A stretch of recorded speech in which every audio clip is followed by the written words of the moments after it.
COVID-19 pandemic, FEBUNS has kept the education delivered to students at a high level by transforming to a systematic and standardized online teaching and learning system.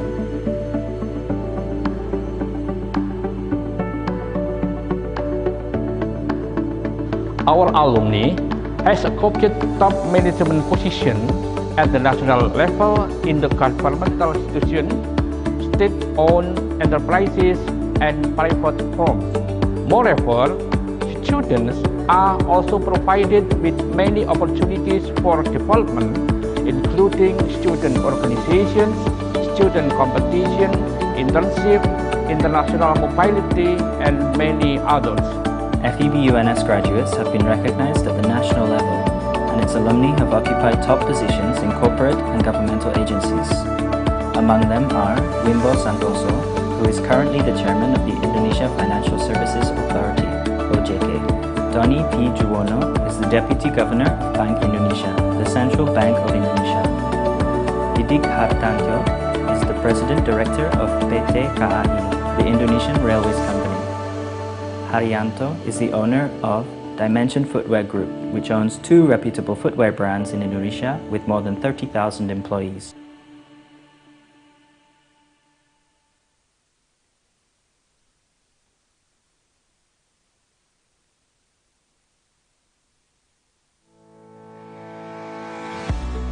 The accelerated digital transformation in every sector requires good and adaptive governance.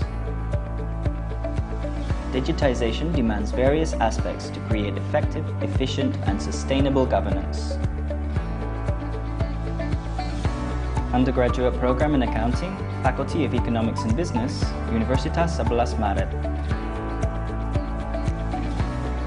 The undergraduate program in accounting, FEBUNS vision, is to be a high-performance and sustainable undergraduate program in accounting at the national and international levels based on the noble values of national culture. Undergraduate in Accounting Study Program has PAN-PT National A-Level accredited and also member of International IPES Business School accreditation. We focus on fostering an atmosphere of academic freedom supported with advanced information technology. Also, upholding ethics that create graduates who are competent and ready to compete in national and international arena based on the noble values of national culture.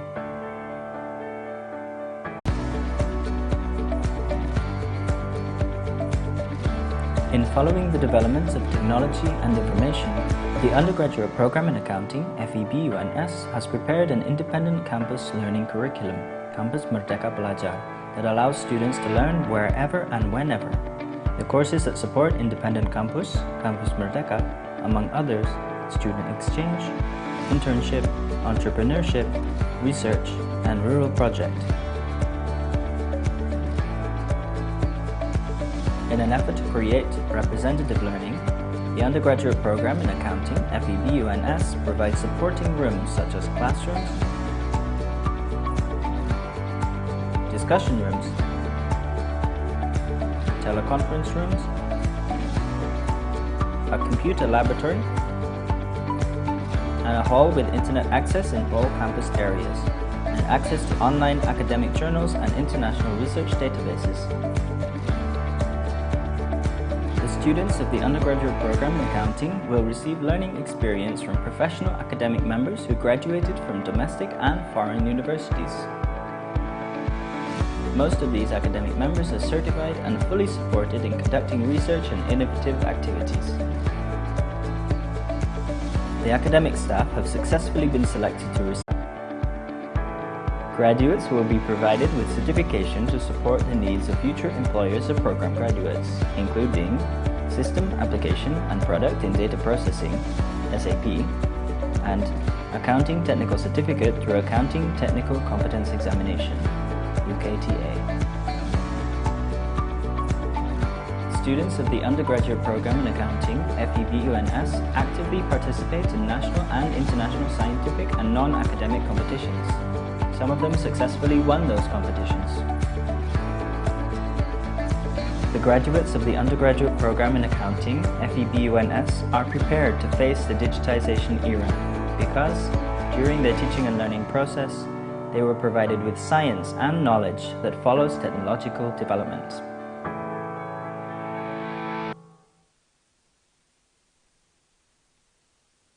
The development of technology and information affects changes in human life.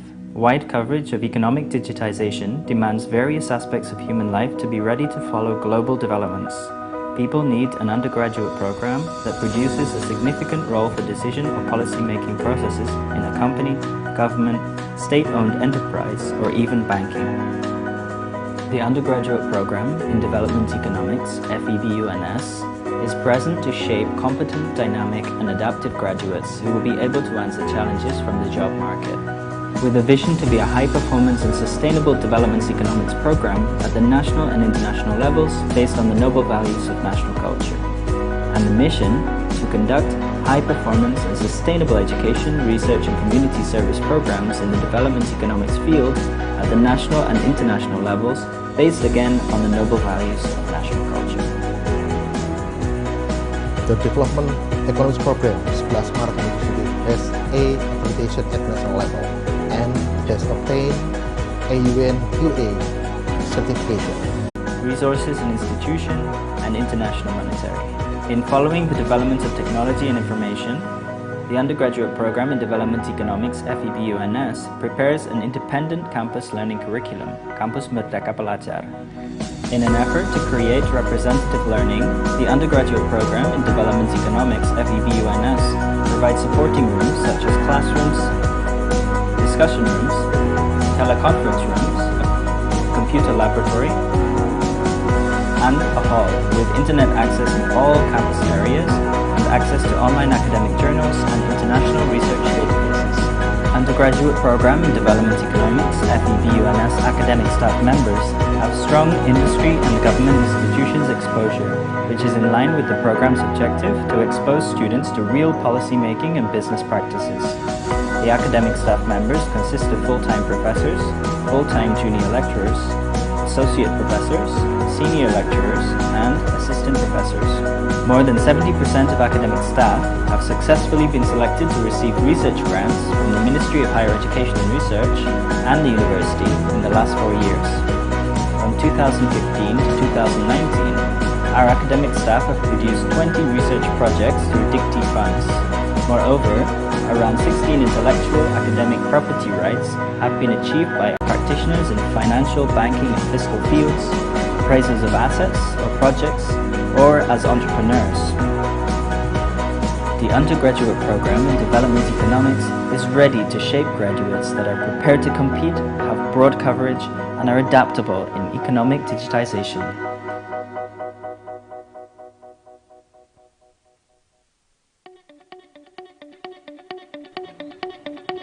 The rapid digital development demands a prompt adjustment in various economic aspects, including marketing, human resources, operations, and finance.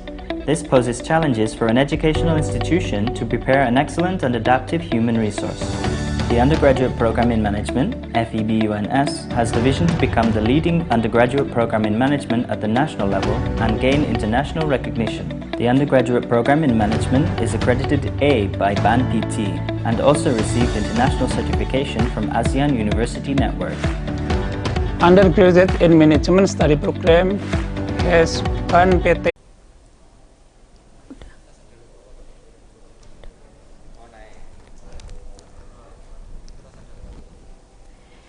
Indonesia has implemented a decentralization economy policy since 2001 to stimulate local economic development and lead higher prosperity for all people.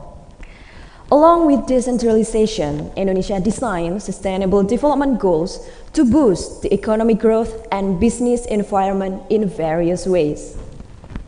Dear honorable speakers, distinguished guests, ladies and gentlemen, welcome to the second International Congress on Regional Economic Development, Information Technology and Sustainable Business.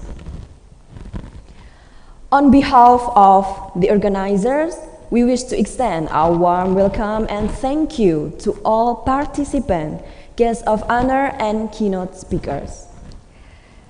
I would also like to extend my sincere appreciation to Faculty of Economic and Business, Universitas 11 Maret Surakarta, for organizing this conference in collaboration with Perhimpunan Pelajar Indonesia Dunia, Universitas Tidar, Universitas Udayana, Universitas Syah Kuala, and Jurnal Ekonomi Malaysia. Ladies and gentlemen, our first session is singing National Anthem of Indonesia, Indonesia Raya. We invite all the participants to stand up.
Dear all participants, ladies and gentlemen, to begin with, I would like to invite Dean of Faculty of Economic and Business, Universitas 11 Maret, to deliver a welcome speech. To Professor Djoko Suharjanto, time is yours.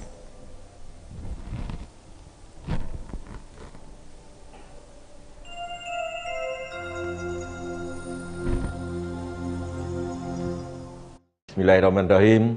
The Honorable Professor Dr. Jamal Wibowo, Rector of Universitas 11 Maret, the Honorable Vice Dean of Faculty of Economic and Business Universitas 11 Maret, distinguished speaker Professor Dr. Beni Cahyono from Coventry University, United Kingdom, Aranka Inklasiak Slut, PhD from Nicolaus Copernicus University, Poland, Associate Professor Dr. Felix Tercian Tan from University New South Wales, Australia, Professor Dr. Arif Ansori Yusuf from University Pajajaran, and President of IRSA, Agus Ganesha Rahyuda, PhD from Universitas Udayana, and Retno Tanding Suryandari, PhD from Universitas 11 Maret. The Honorable Indonesian government has stimulated local economic development under decentralization regime. This policy brings beneficial impact such as improving economic development and welfare. That shows some indicator, for example, increasing local economic growth, per capita income, industrial progress and capital formation, physical quality life index, human development index, and decreasing level of poverty, unemployment, and equality disparity. Hopefully, the local government should pay more support the growth local economic development, such as promoting the life cycle of business in the long run period. It means that the higher quality of information technology, the higher economic growth. In the term of sustainability business,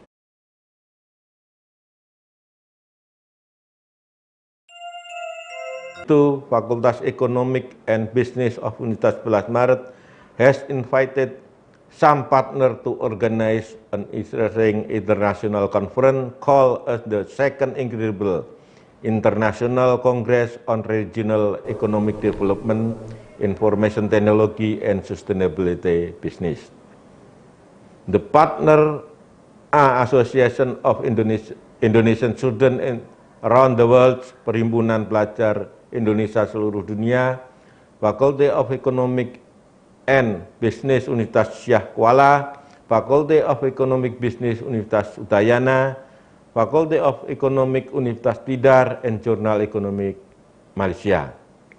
The second integrable will be held on 25 submitted in this conference. Especially, I highly appreciate to distinguish, keynote, and invite speakers. Indeed, we will take a new knowledge from their lecturer. For participants, I hope you can enjoy and participate in the entire conference agendas.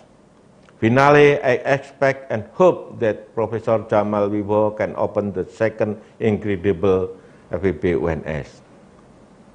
Wassalamualaikum warahmatullahi wabarakatuh. Morning, everyone.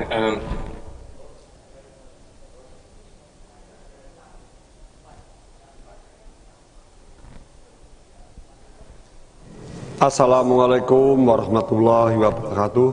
Good morning, Shalom, Om Swastiastu, Namo Buddhaya, Salam Kebajikan. The Honorable Dean and Vice Dean of Faculty of Economic and Business, Universitas 11 Maret, the distinguished speakers, Professor Dr. Benny Cahyono from Coventry University, United Kingdom, Aranka Ignasiak Shuk, PhD from Nicolaus Copernicus University, Poland, Associate Professor Dr. Felix Terjian Tan from UNSW, Austria, Professor Dr. Arif Ansori Yusuf from Universitas Pajajaran and President of IRSA, Agus Ganesha Rahyuda PhD from Universitas Udayana, Retno Tanding Suryandari PhD from Universitas 11 Maret. The Honorable Organizer of the Second Incredible Faculty of Economic and Business Universitas 11 Maret, Perhimpunan Pelajar Indonesia Sedunia, Faculty of Economic and Business Universitas Syah Kuala, Faculty of Economic and Business Universitas Udayana, Faculty of Economic Universitas Tidar, Journal Economic Malaysia, the honorable participant and communities. Regional economic development has widely been discussed among scholars to reveal to current issues at local economic sustainability, natural resources and environment, and local green economy. In particular, the information and communication technology and sustainability business will enhance growing the local economy in the long run. Therefore, the current issues and research challenge of the economic development, information technology, and sustainable business need to be present in deep. Universitas 11 Maret, as one of the high-ranking university in Indonesia, pays more attention on the issues. Faculty of Economic and Business of Universitas 11 Maret has picked up the organize of interesting issue of regional economic development, information technology, and sustainable business in an international conference on August 25 to 26. The international conference is well known as the second incredible or International Congress on Regional Economic Development, International Technology and Sustainable Business. It will be held but offline in Alana Hotel and online using Zoom, cloud meeting and YouTube channel. Remarkably, I highly appreciate to distinguished keynote speaker and invited speaker. Furthermore, Universitas 11 Maret will support all organizers of the second Incredible to prepare and organize to the third Incredible in the next years. I hope the participants can keep up the whole international conference agenda during 2 days. Finally, by saying, Bismillahirrahmanirrahim, I open the second Incredible FEB UNS. Wassalamualaikum warahmatullahi wabarakatuh. Thank you, Professor Jamal Wiwoho. Dear all participants, ladies and gentlemen, we are moving to the keynote session. Our first keynote speaker is Aranka Ignacia Sulz, PhD. Aranka Ignacia Sulz, PhD, is a Vice Dean of International Cooperation and Development, Faculty of Economic Science and Management, Nicolaus Copernicus University, Poland.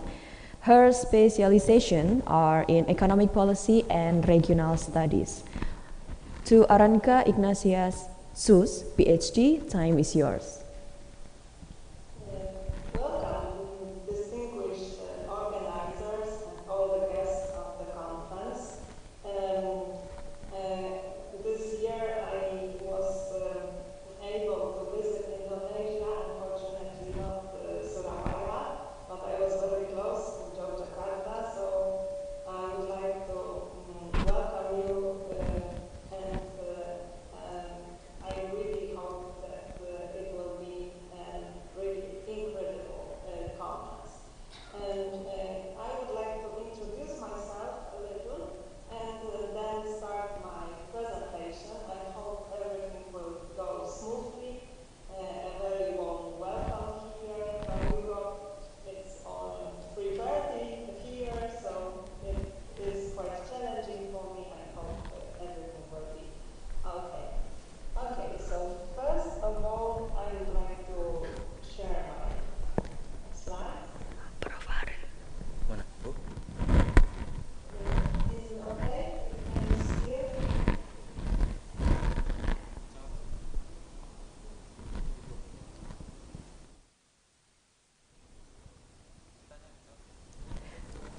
Yes, we can see it. My slides?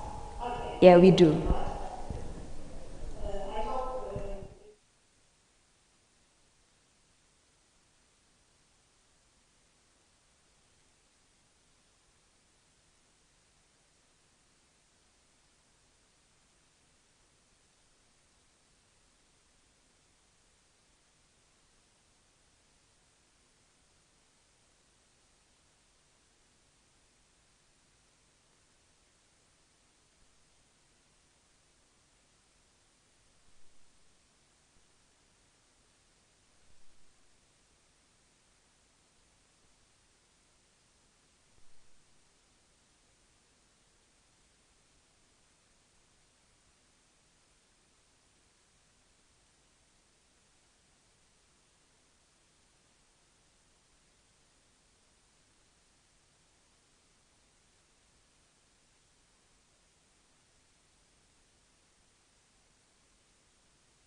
I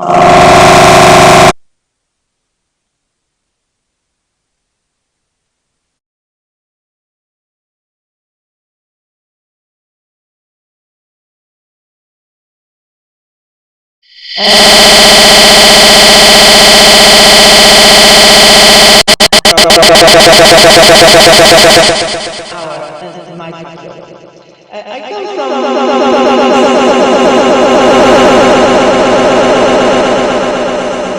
the name of the city is Toro, and because our UNESCO World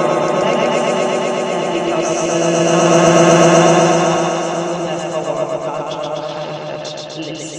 And we are famous for one of our inhabitants. You can see on the picture Nicolas Copernicus, who is also the patron of my university, a famous astronomer. As for my agenda, the agenda of my presentation,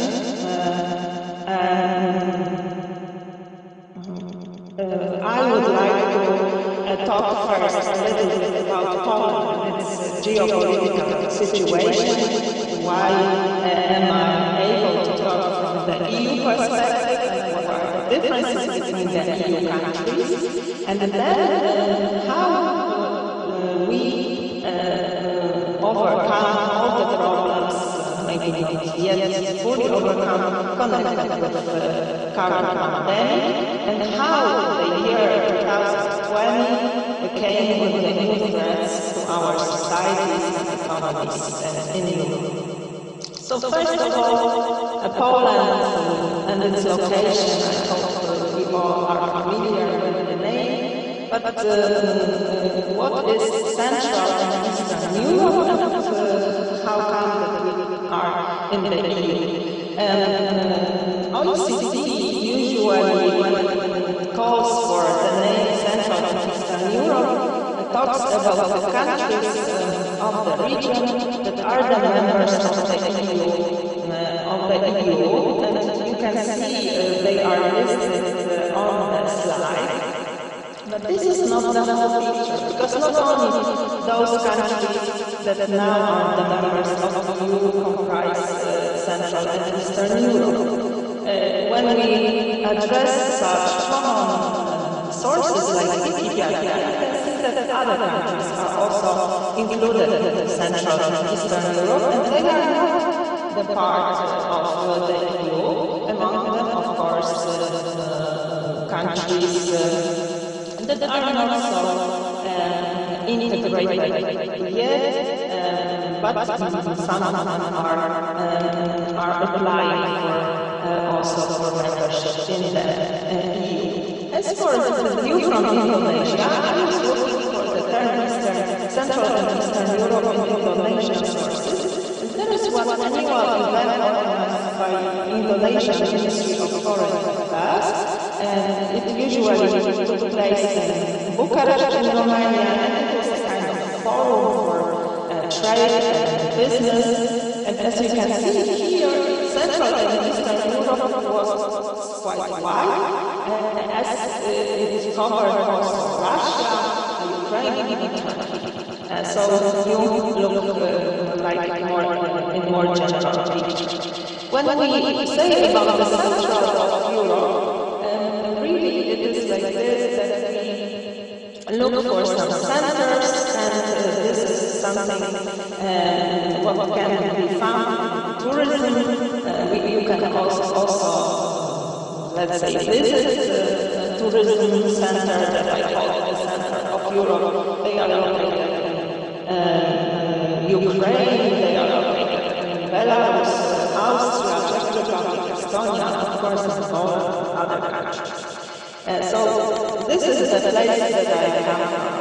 But the countries of my region, they have different paths when it comes to strategies of development. Some of them are integrated with the EU, as I mentioned, some of them stay outside. This is kind of important as an introduction.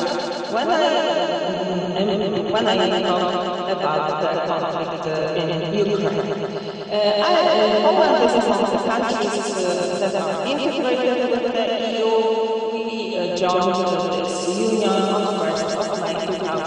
2004, you can see what countries joined and what countries of the region are candidates. From this year, Ukraine and Moldova are also candidate countries. And of course, in the region, we have a lot of groups and organizations that work for mutual benefit, because we want to stay together and negotiate with our partners. This is the CEASE initiative or Visegrad Group. When we talk about Poland, Poland is one of the, I must say, attractive directions for inflow of foreign investments, mostly because of our membership in international organizations. Of course, we are not the main partner even in the region of Central and Eastern Europe. So I prepared some data that is available on the website of this forum that I mentioned, and you can see that Poland is in the 4th place, of course, because of the commodities. Russia, Turkey, and Ukraine are here in lead. But when we talk about the development, of course, Poland is more developed, at least when we talk about GDP per capita, when we compare it to Russia or to Ukraine. This is even more true. So this is like an invitation, like a kind of showing what is the perspective and where I come from. And of course, as the whole world, Poland and the European Union and the Central and Eastern Europe countries suffer from the consequences of the pandemic. We can clearly call it a crisis.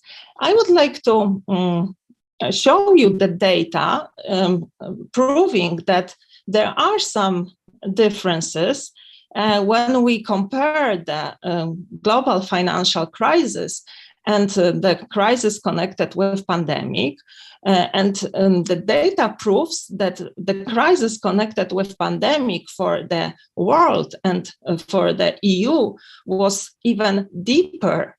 You can see the numbers 2009 and 2020 was deeper than this financial crisis. So we have really difficult situation here when we talk about the current situation, because in some regions, as you can see, the numbers are quite high, and one of those regions is the European Union.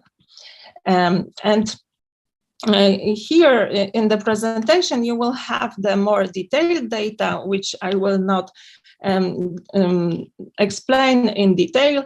You can see how is the individual country's performance. So what is the real situation? Because as I mentioned, the European Union is extremely diversified when we talk about the development. Of course, when we talk about the situation and the speed and the synchronized nature of the decline in economic activity in 2020 was unparalleled, even if we have some memory of this world financial burst. But here in world financial crisis, and that will be explained later. Of course, when we think about the humanitarian and economic impact of the pandemic, we have to be some of the problems are overcome to some extent, but still, as you can see, the world economy is very uncertain. And we are not sure, probably all of us, what will happen in future, what will be the further course of the pandemic. So, of course, economists must say that from the beginning, when we expected what will happen, the situation could have been much worse.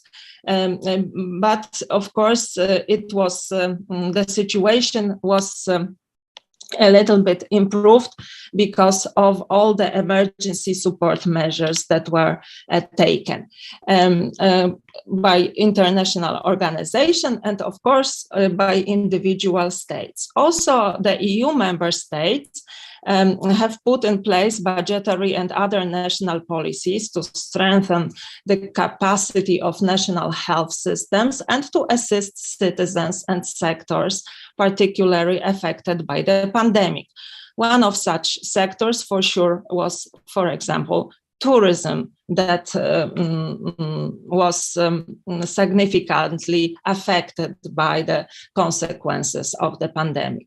But it had and it still has results. And the most visible result here in the EU, probably also in other countries of your region, is the significant growth in public debt.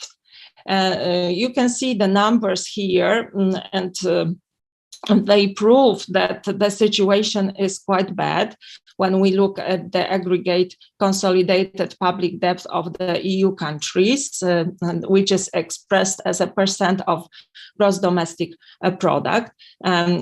For some years, it's still forecast, but the numbers are quite close or even higher. And as you can see, this situation proves that still we are quite far from a stable situation here. And also for the EU countries, it is clear that we do not, most of the countries do not meet the convergence criteria. So if they were to enter the Eurozone, now probably most of the countries wouldn't be accepted because of this situation. Of course, also because of the very difficult situation, all the institutions that are operating in the European Union, like the European Commission, European Parliament, approved a recovery plan for Europe, and its goal is to help overcome the crisis and lay the foundation for a more modern and resilient Europe. In the introduction, you were talking about the role of digitalization and so on, so on. So is there a chance that we will improve some such values as sustainability, digitalization in times of pandemic? Do we still have possibility to do it when we have to fight sometimes for being still on the market in case of some companies and so on, so on. Of course, in case of the European Union, we have a multi-annual financial framework. We usually have budget periods that are put in 7 years period. And this budget includes a recovery plan for Europe. And as you can see, the whole multi-annual financial framework for the 7-year period is more than 1 trillion euro. It is in 2018 value, but of course it's still a huge money. And this is something which is connected with the tasks that should be still performed. And still we have here the most important values that we would like to support even in the crisis time. So we have to, even with the recovery and resilience facility initiatives, which are some kind of emergency instruments, we have to pay attention in our national plans, and that the money should be spent taking into account the climate and digital goals. So still the target of climate neutrality by 2050 is valid for the European Union. So we are still still thinking about this and still going in that direction. So this is something which even in this turbulent time cannot be forgotten. And of course, the beginning of this year, everyone thought that we will have like a situation when this enormous amounts of money, the packages that we have, will have to transform the EU and enhance resilience. Thanks to those unprecedented policy responses, COVID-19 recession was at that time considered likely to cause less severe long-term damage than 2008 global financial crisis. And of course, this was like a beginning of the moment that I would like to talk about, that is another crisis connected with the war in Ukraine. So what is the start point? Of course, we have and we suffer from the pandemic, and we have the effects that are mentioned on the slide. First of all, element that I already mentioned, significant growth in public debt. And then, of course, interconnected with this, increasing role of the economic policy of all the governments. Huge money packages were spent on 8 instruments, and it has some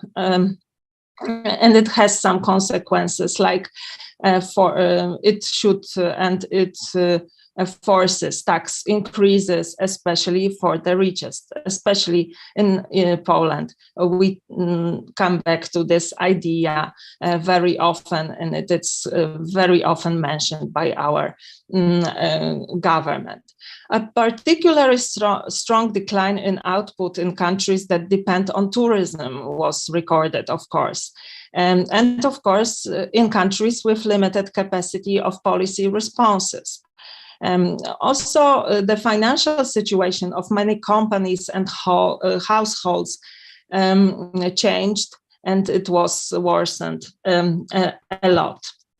As for another social, especially elements, we can see the strong decline in employment and income of certain groups of population, primarily young people, women, workers with relatively low level of education, and those employed in informal sector, because in some cases those activities were cancelled, and we couldn't get employment. And of course, it resulted in significant increase in income inequality, which can also create some social problems. Because of COVID, we had some loss in education, because we had some cost and we had to change. Of course, I must say that thanks to pandemic, we also have a lot of, let's say, advantages connected with the promotion of online studies. And probably some years ago, our meeting here at the conference wouldn't be that smooth, because we would not be so trained in using all the instruments that we have now. But generally, as you can see, the statement by the Nobel Prize winner Joseph Stiglitz, those at the top are enriched at the direct expense of those at the bottom, somehow are true in the turbulent times. But when we thought that slowly the pandemic will be overcome, the February 2022 came in Europe, and brought new threats to societies and economies. And I would like briefly to mention some consequences of the war in Ukraine. Probably for you it seems quite distant, but the consequences that we see will be felt also in Indonesia and other parts of the world. Of course, and you are all aware what happened half a year before. Yesterday, we celebrated the Ukrainian Independence Day. And this aggression of Russia to Ukraine was condemned internationally, and many countries imposed sanctions of Russia, what also caused a lot of economic consequences, as companies, some of them at least, withdrew their operations from Russia and Belarus. Probably most of us who travel suffer from suspending some airline operations. But of course, this is clearly understood in Europe that it must be done like this, because we really meet the people that are coming from Ukraine and talk about situation that is seen there. Of course, probably some of you heard about the situation, how Poland reacted to this aggression. The fact that we reacted is quite clear because we are neighbors. So the inflow of refugees was directly to our territory. Probably about 3 million Ukrainian refugees, mostly women and children, stayed in Poland. And we took a lot of efforts on the country and individual level, even to support Ukraine. You can see the monument of Nicholas Copernicus in Torun with the Ukrainian flag. So this is something which is a clear reaction to this situation that is happening on our neighbors' territory. And of course, this situation will have a substantial impact on the global economy, because it will clearly reduce global growth, raise global problems. Right now, we record very high rates of inflation, disruption, and supply shocks of certain markets. And over the next years, it will, of course, especially influence the neighboring countries, so the Central and Eastern Europe, the EU, Europe, but also the world, because we are a global village, and this is very true. We can see it right now. So, of course, the war in Ukraine will have a much greater impact on the neighboring countries, but this is quite clear as we see the influx of refugees, and also those countries are dependent on Russian gas. So this is something which we have to take into account. Russia is a major exporter of energy and industrial metals. Russia and Ukraine together supply over 25% also of world export of wheat. And also you can feel it because in the region, Russia and Ukraine together with Turkey are your primary leading partner when we talk about the trade. So also because of this. Of course, we will suffer, but the whole world will suffer as well because of the destabilization, the food insecurity, high prices of energy, and so on. The economist called this situation the third asymmetric shock. That's why I wanted to start with the financial crisis, then pandemic, and then the consequences of the war in Ukraine, because this is the third sudden change of economic condition that affect some of the countries more than others. Of course, it's always true, but probably all of us will feel some consequences.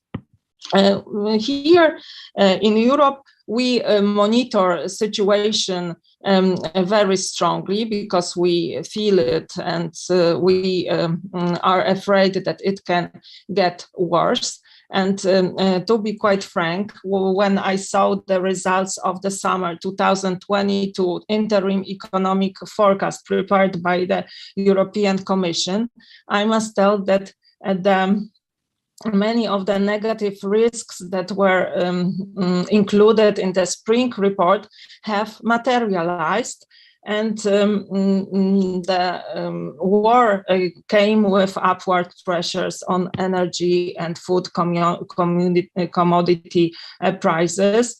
So this is really feeding the inflation pressure.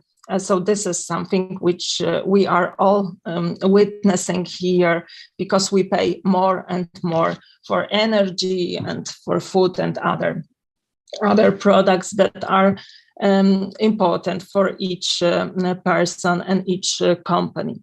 And the forecasts are like this. As you can see, that with inflation in 2002, still we will reach the let's say records. We have not recorded such high numbers for inflation for so many years, but right now we have this peak of 8.3, 8.4, and that is forecasted year to year in the third quarter of 2022. So these are the forecasts, and probably they will be materialized.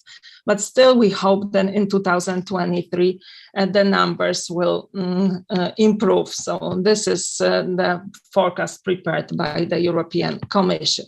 And the forecast that I showed it was general, but of course, the situation is very different when we look at the map and the individual countries, the countries that are located in the Central and Eastern Europe. That's why I needed that long introduction, will suffer the most, as you can see from the inflation. And as our Commissioner for Economy said, of course, this is a very difficult time for the European Union, probably also for the rest of the world as well. And still, to navigate these troubled waters today, in his opinion, Europe must show leadership with 3 words defining our policies. So solidarity, sustainability, and security. So these are 3 important elements for us. And with this, I would like to thank you for your attention, and I will gladly answer all the questions you may have. I will also leave the presentation for you, so you can see the numbers and you can read the sources that are mentioned in my presentation, because it is very rich material when we talk about statistical data and so on. So thank you for your attention.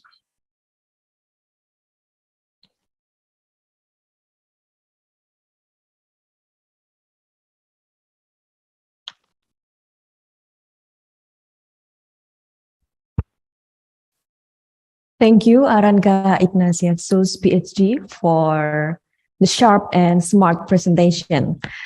Ladies and gentlemen, and dear all participants, now we invite Professor Beni Cahyono to join us to deliver keynote speech. Professor Beni Cahyono is a professor of sustainability and supply chain management leader, Sustainable Production and Consumption Cluster, Center for Business and Society, Coventry University, United Kingdom. He obtained his degree in Doctor of Philosophy in Manufacturing System in Cranfield University, United Kingdom, graduated in 2003. To Professor Benny Cahyono, the stage is yours. Well, good morning, everyone. My name is Benny Cahyono. I'm Professor of Sustainability and Supply Chain Management at Coventry University in the UK. And I'm very pleased to be invited to deliver this keynote speech entitled Demystifying Supply Chain Innovation, Implications of the Circular Business Models. And I'm grateful to be invited by the organizing committees of the second International Conference on Regional Economic Development, IT and Sustainable Business, hosted by the Faculty of Economic and Business, Universitas 11 Maret. So if you look at supply chain, what is a supply chain? A supply chain is no more or no less than a link between a supplier and a customer.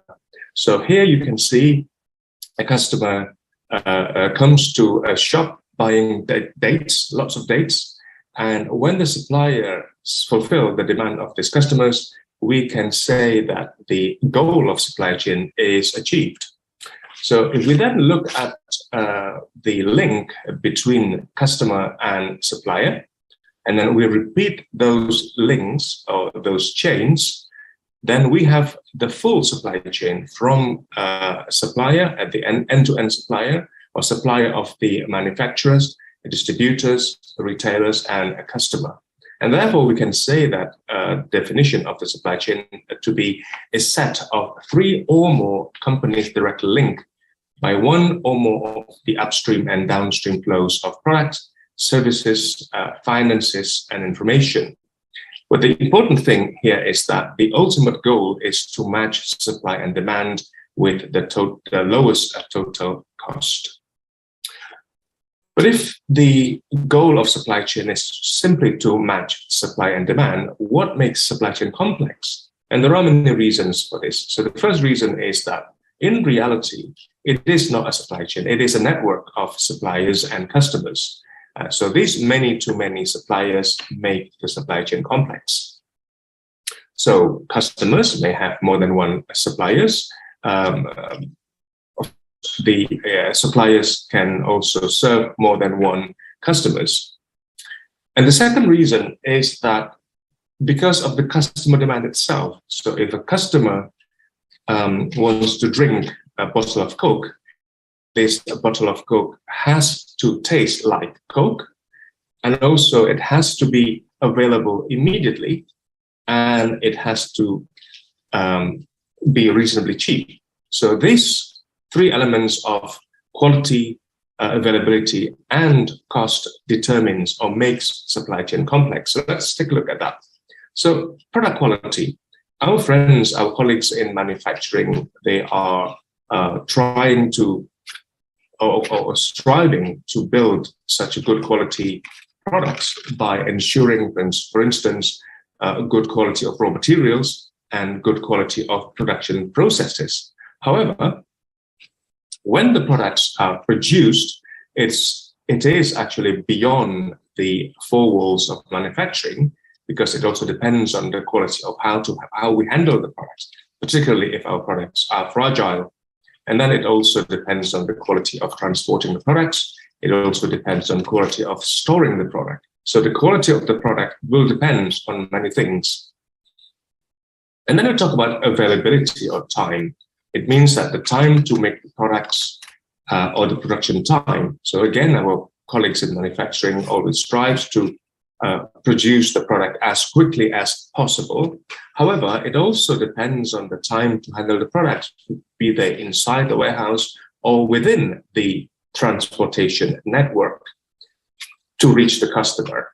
And then when we look at the element of cost, certainly it is depending on the cost of raw materials and the cost of production. However, the cost of transporting the products, cost of warehouse, cost of labor to handle the product, and cost of storing the product, this cost will also contribute to the total cost of the supply chain. And therefore, like I said to you before, when we define the supply chain as matching the supply and demand, we need to ensure that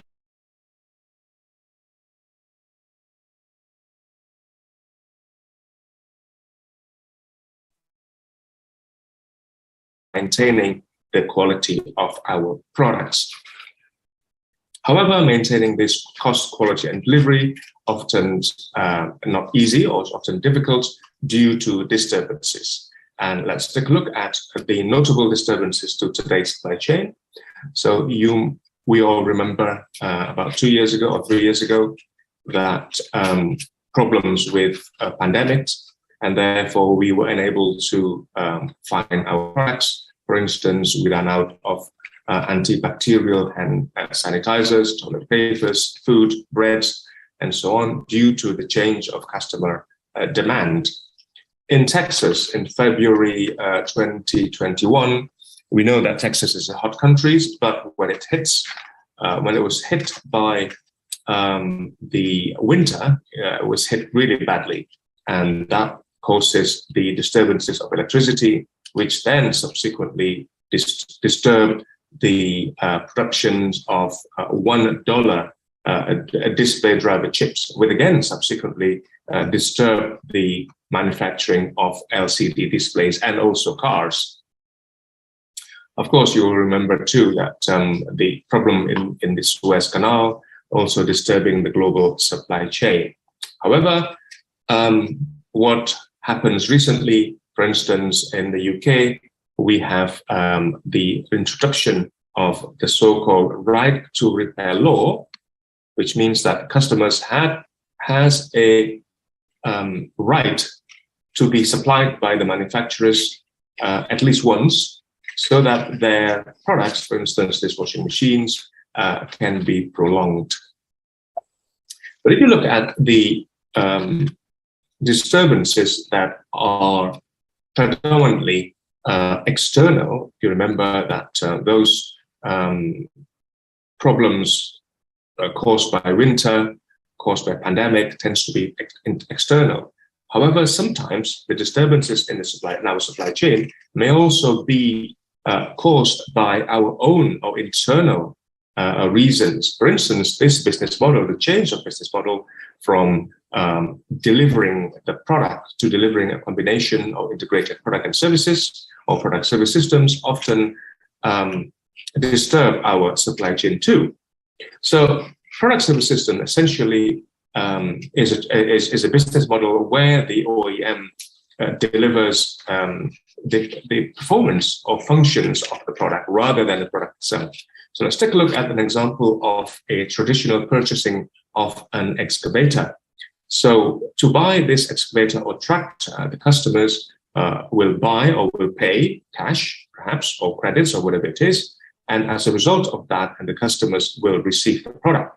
Then the customers can use this product to do whatever they want. For example, to dig holes for construction projects.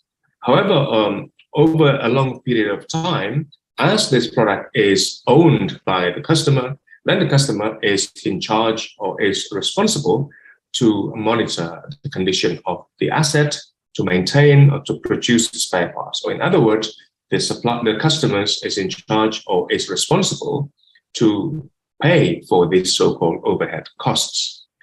However, if the customer is buying an excavation capability, still the customers buy cash, and the customer may receive the product itself or the excavator itself, or the customer may receive the whole. Then the customer receives the excavator, and the customer can use the excavator to dig a hole. But because the product being delivered remains within the manufacturers or belong to the manufacturers, then the manufacturers will be responsible to monitor the assets, to provide the maintenance, as well as to provide the spare parts.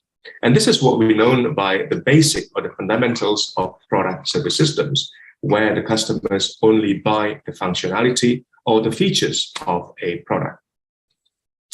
When the OEM changed or shifted from delivering or selling products to selling product service systems, it certainly changed the structure of the supply chain. So let us take a look at the implications of that. Because now there are more, or there's an interesting activities within the supply chain, whereby traditionally is a cost center, because we try to reduce the cost of supply chain. Then by moving from a product business model to product services business model, we then innovate our supply chain. And we have the concept of innovation and entrepreneurial supply chain. So the entrepreneurial supply chain, or the change of costing model in supply chain, is because of the OEM that has to repair the asset. Remember that the asset remains or belongs to the OEM or the manufacturers, and at some point in time that the asset will need to be repaired, and then the asset may need to be refurbished, maybe dismantled, and maybe remanufactured, before being brought back to the circulation. So there is a change here, whereby in the past, where the OEM is selling products and they only need to concern or to think about the forward logistics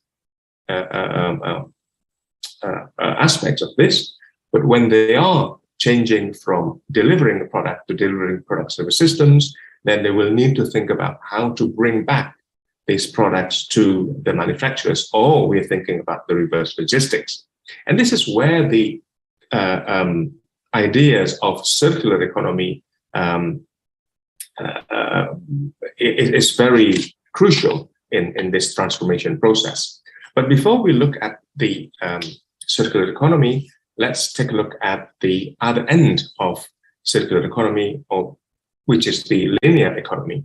So the linear economy is an economic model whereby we take resources from Mother Earth in terms of minerals, and then we make some products, for example, this aluminum bar, and from this aluminum bar, we manufacture cans of Coke. And then we fill the Coke. When we drink the Coke, then we throw away the cans, or we dispose it off. This is an economic model where we rely on a product. We rely on the availability of cheap, easily accessible materials and energy, and therefore customers are encouraged to buy more as the product life cycle is short. And this cradle-to-grave model or economic model is certainly not sustainable. How to make it more sustainable? Then perhaps when we finish, or when the product reaches end of life, perhaps we could collect it, we could reuse it whenever possible, we could repair it, we could remanufacture it, and also we could recycle before we throw it in incineration or landfill. So this particular mechanisms is also known as the circular economy. So the circular economy is an industrial economy, but unlike the linear economy, the circular economy is restorative and also regenerative. So we can regenerate and we can restore our product. So there are three principles of circular economy. The first one is that we want to minimize the consumption of finite resources and raw materials in the manufacture of products. So if we do not need the product, perhaps we could delay it.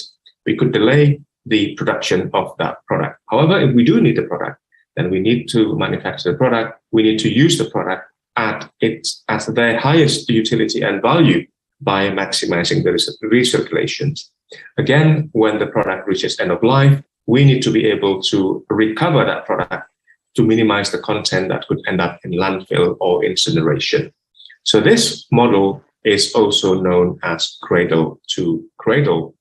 When talking about circular economy, you can take a look at the www.ellenmacarthurfoundations.org. This foundation created the diagram called butterfly diagram.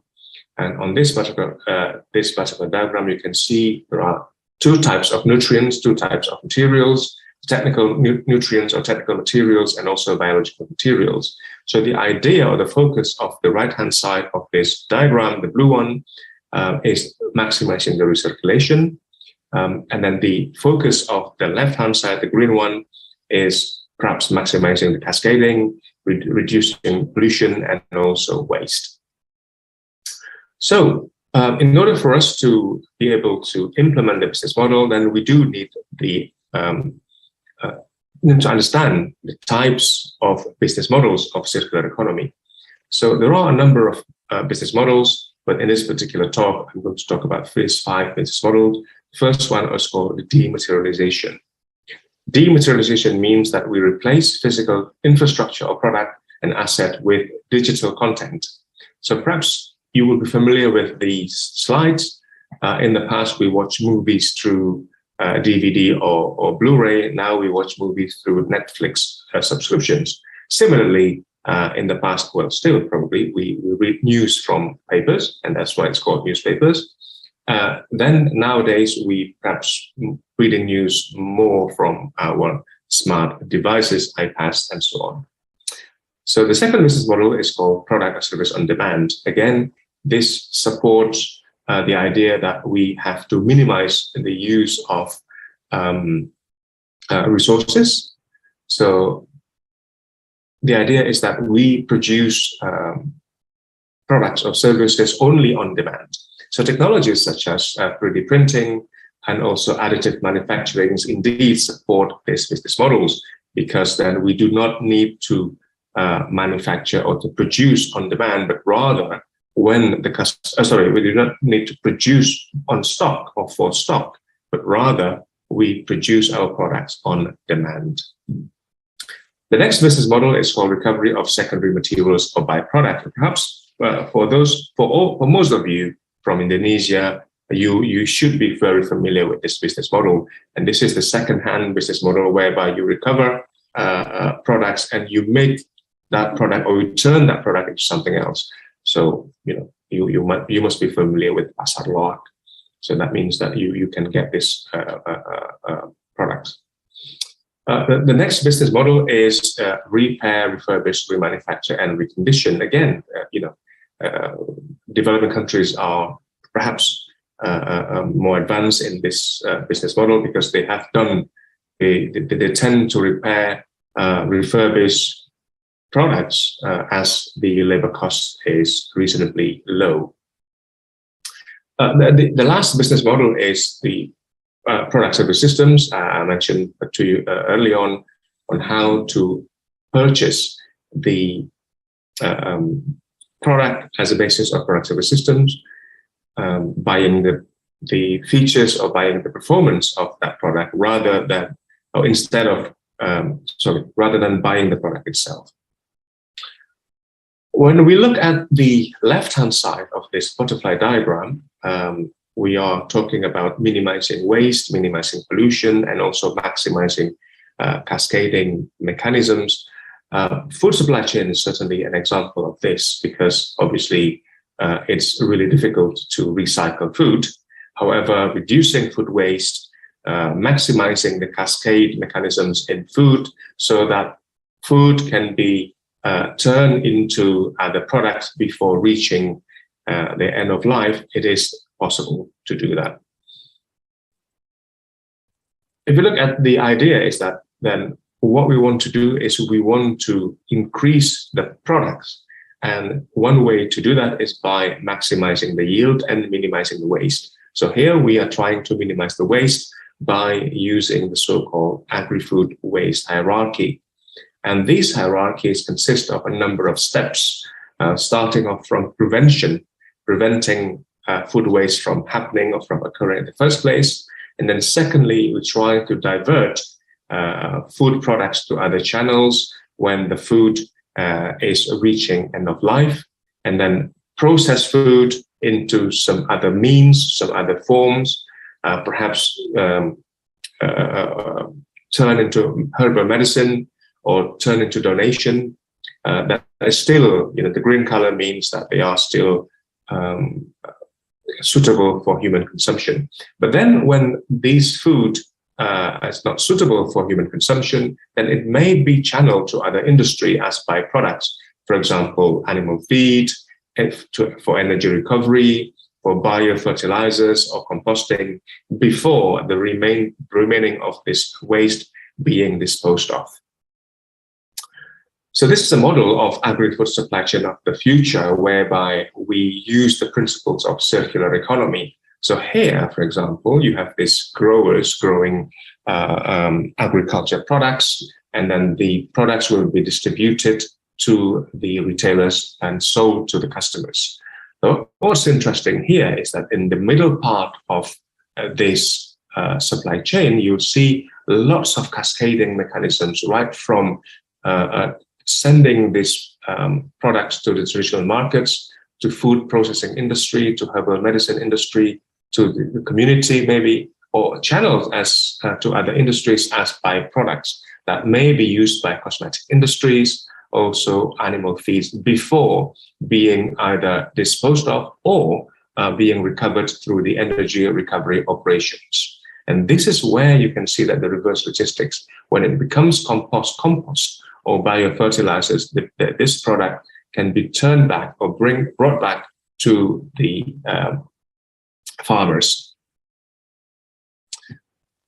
Recently, we are working on how to understand or how to know whether we can implement circular economy in agri-food or agriculture products.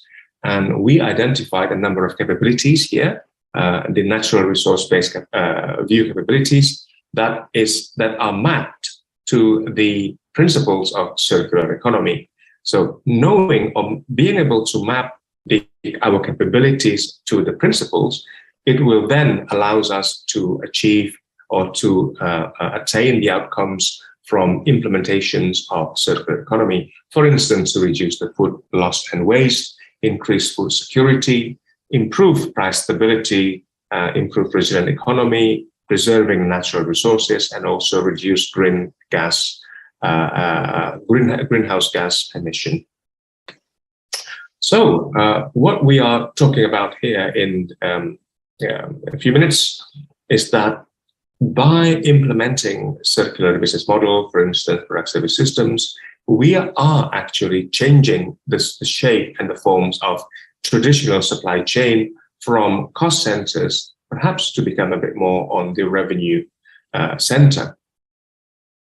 So, and this is possible by opening up new business models, for instance, the circular economy business models, and also with the addition of innovation and entrepreneurial supply chain. Entrepreneurial supply chain means that the innovation actually adds values. For instance, again, revenue generation. So a combination of revenue generation and cost reduction will then ensure that we can improve or we can increase the profit. More often, when we talk about product service systems, we also talk about the so-called service supply chain, where the main goals are to create value in addition to the traditional quality, cost, and delivery goals. And there are a number of archetypal service supply chains available. So with that, I thank you very much for your attention.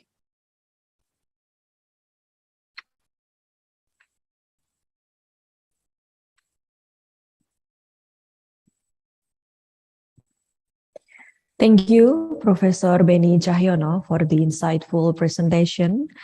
Ladies and gentlemen, and all participants, our third keynote speaker is the founder of UNOVA, a transdisciplinary research and development lab at UNSW Australia. To Associate Professor Felix Tan, the stage is yours.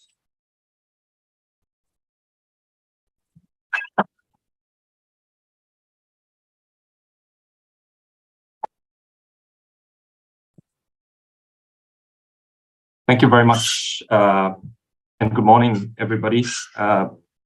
And please allow me to just spend a couple of seconds trying to bring my screen up.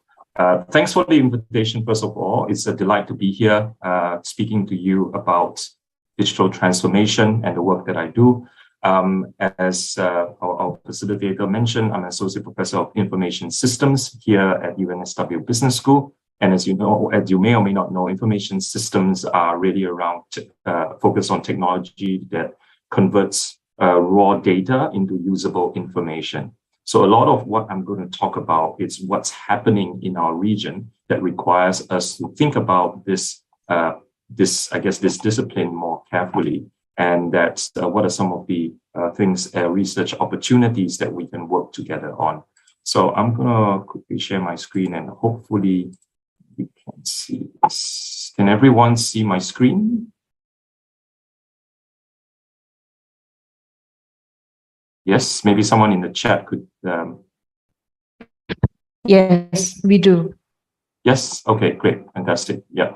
So the topic I'm going to talk about is digital transformation in Asia Pac for business and social change. And as our kind facilitator mentioned, I also founded a translational research lab in information that focuses on information systems design for both industry and government. I'm also a program lead for a new initiative called ASEAN Business Research, because post-pandemic, we see that there are a lot of opportunities associated with digital transformation in the region. And we really hope that through concerted efforts of government, us as education providers and our industry partners, we can solve some of the world's problems that have come about because of digital transformation and the pandemic. So the agenda for my talk, for the next 20 minutes or so, I'm just going to quickly go through some brief introductions and definitions. I'm going to talk about what are some of the trends in Asia Pacific over the last few years. What are some of the, particularly in the last couple of years. I'm going to talk about some of the lessons learned from some of the things that we have experienced over the last couple of years due to the pandemic, and also from the stories of the different companies that are undergoing major disruption because of what the pandemic has caused, and also the growth of the digital technologies and landscape. And finally, of course, how you can get involved with us at the ASEAN or with us at the university level. So a little bit about myself. So I have been a information systems researcher for well over 15 years. As I mentioned, the discipline is focused on the conversion of raw data into usable information. So we study technology, people, and processes that are involved with that. Over the last decade, my primary research activities focuses on developing case studies using largely qualitative primary data. So what we do is we work with governments and businesses on the ground to try to understand how does digital technologies transform them and the ecosystem that they serve, right? And what are some of the impacts for business and societal change as a result? We use those case studies to then explain to our partners and to industry and government and policymakers to help them develop strategies of how to engage and leverage with the technology in order to improve, obviously, our quality of life and improve their business performance. I presently serve on the editorial board on a number of major journals in my field and broadly in the business field. So I'm very lucky enough to have worked with many partners across the region and around the world to review quality papers. And I noticed that, part of the intention for this conference of yours is to develop research capabilities amongst your academics as well as research capability in general for the university. So, journals are part of that journey. So I'm very pleased or blessed to have had the opportunity to work on many of the work in our field. My research lab, as I said, focuses on translational interdisciplinary research to do with using digital technologies to improve solutions and to improve the quality of life. So, and we take on government and business projects that are roughly around 6 months to a year, just because of the agile methods that we adopt and the innovation approaches that we use. Businesses like to get their solutions fast. So therefore, the translational work is very, very important to us. And also, finally, I'm very blessed and lucky to have had the opportunity to share some of the research with many folks, and it allowed me to be recognized by a number of media outlets, including the Australian magazine who named me the Business Researcher of the Year last year. So what makes me qualified to talk to you today about digital innovation, about technology trends? Just because I've worked with many companies in the region over the last 70 years, I've gone to many of these companies that you see on the screen right now. So one of my first ever case studies was a company called Alibaba many, many years ago when they were still relatively small. But now, as you know, Alibaba has become one of the world's largest e-commerce marketplaces. And their story is one that is adopted by many, many businesses and companies throughout, which I will explain what it is later as well. So during the last 10 years, I was focusing a lot around the growth of e-commerce in this part of the world, the growth of the marketplace and its ecosystem and platforms involved in this part of the world. Then we look at new business models like collaborative consumption business models that are within the sharing and gig economy. An example of that is the likes of Grab and Gojek that I'm sure you're very familiar with in Indonesia. And we look at how these platforms become very, very big over time. I also started to look a lot into the creative content space as a result of new business models. So I know Indonesia is a very, very big, I guess, consumer of creative content through various social media platforms. And I also know that Indonesia has a very, very high mobile phone penetration rate. So we're looking at very shorter tail content. So we studied this phenomenon many, many years ago when it started in Japan and Korea. So studied K-pop as an example for many, many years in developing the creative content. We also started to look at the more traditional issues around security and cybersecurity in general, and also some of the companies that are doing risk assessment, compliance, things like that in the region as we move more and more into the digital space. And we also look a lot into financial technology, blockchain, crypto, and things like that. It's interesting cases for how financial technology can change the way we participate in business. And also finally, we look a lot into the social aspects of technology or digital transformation. So where we look at how women in rural parts of Indonesia, Vietnam, Cambodia are empowered by the use of technology, whether it be marketing analytics, whether it be e-commerce sites, whether it be social media. We look at all of those things as well. Again, we do this as part of the work that, in general with university researchers. So depending on what the project domain is, we have different researchers from different parts of the university. So all industries are affected by digital technologies, but we don't claim the domain knowledge that we need in order to best develop purposeful technology solutions moving forward.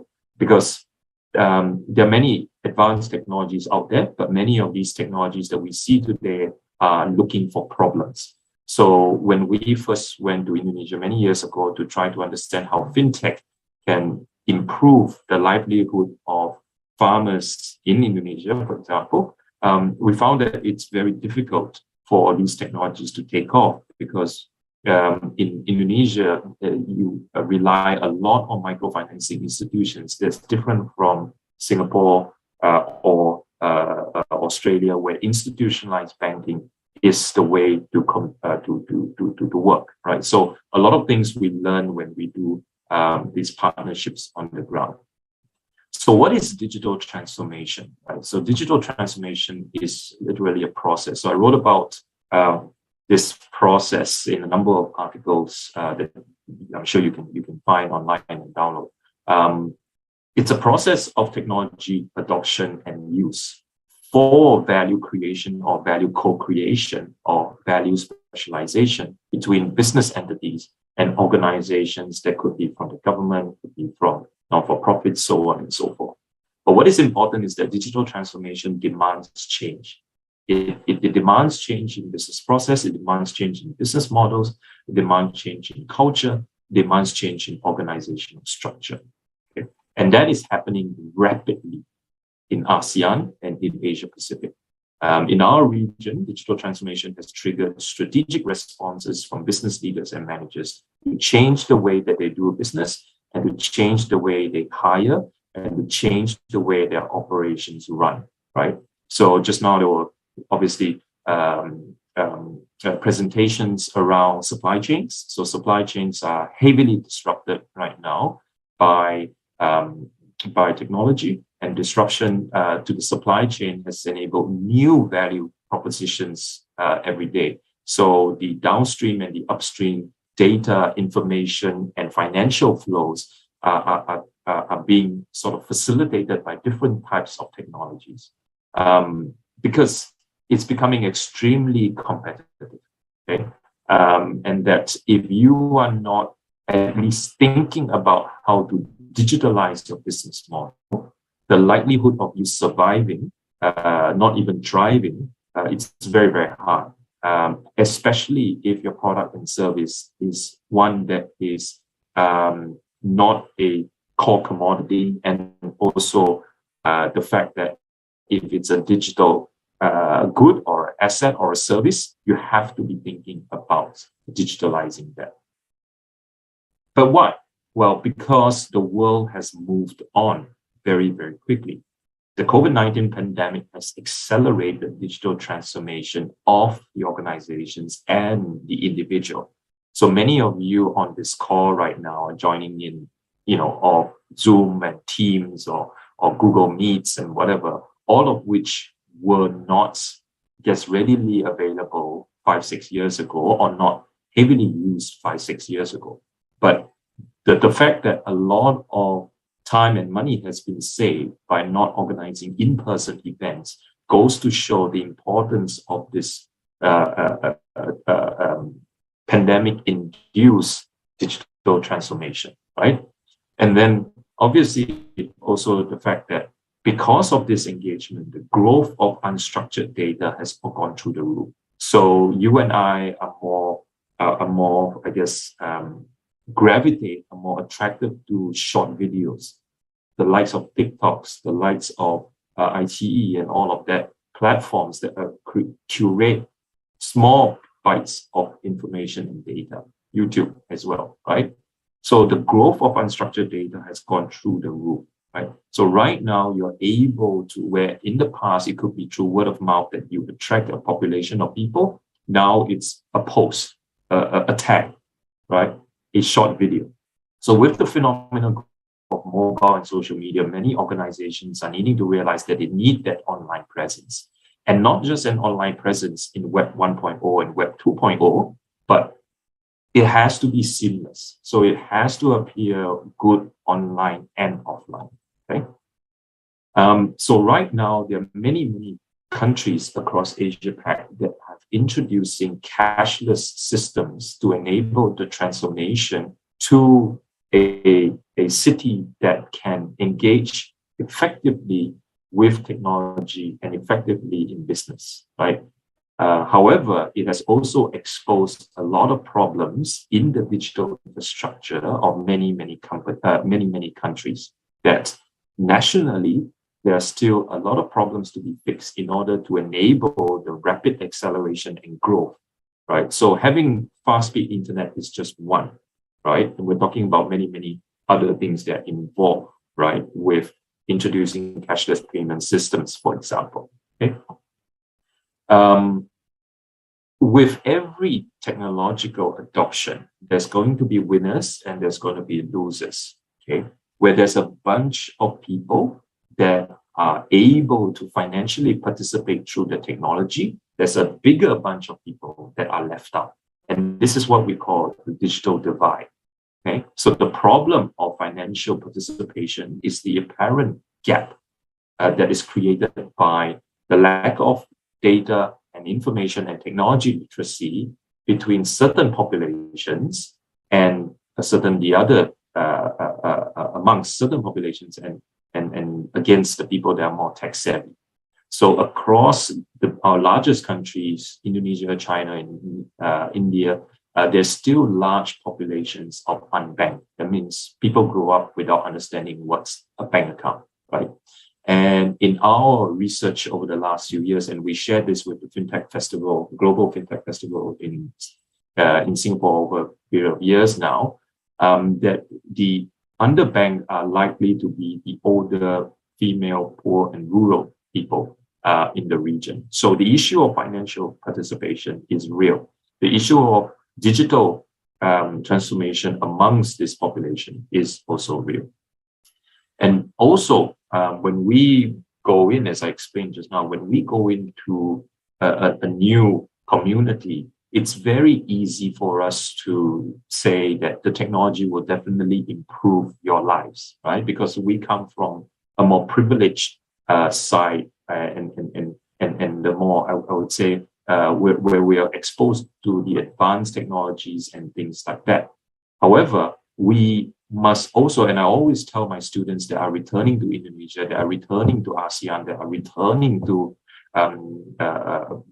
other countries of Asia Pac, is to appreciate the traditions, the norms, the social hierarchy, and how people do business on the ground in order to sell their product or sell their service or sell their technology, right? And if you do that, you'll be successful. If you don't do that, you will not be successful. And a lot of my students have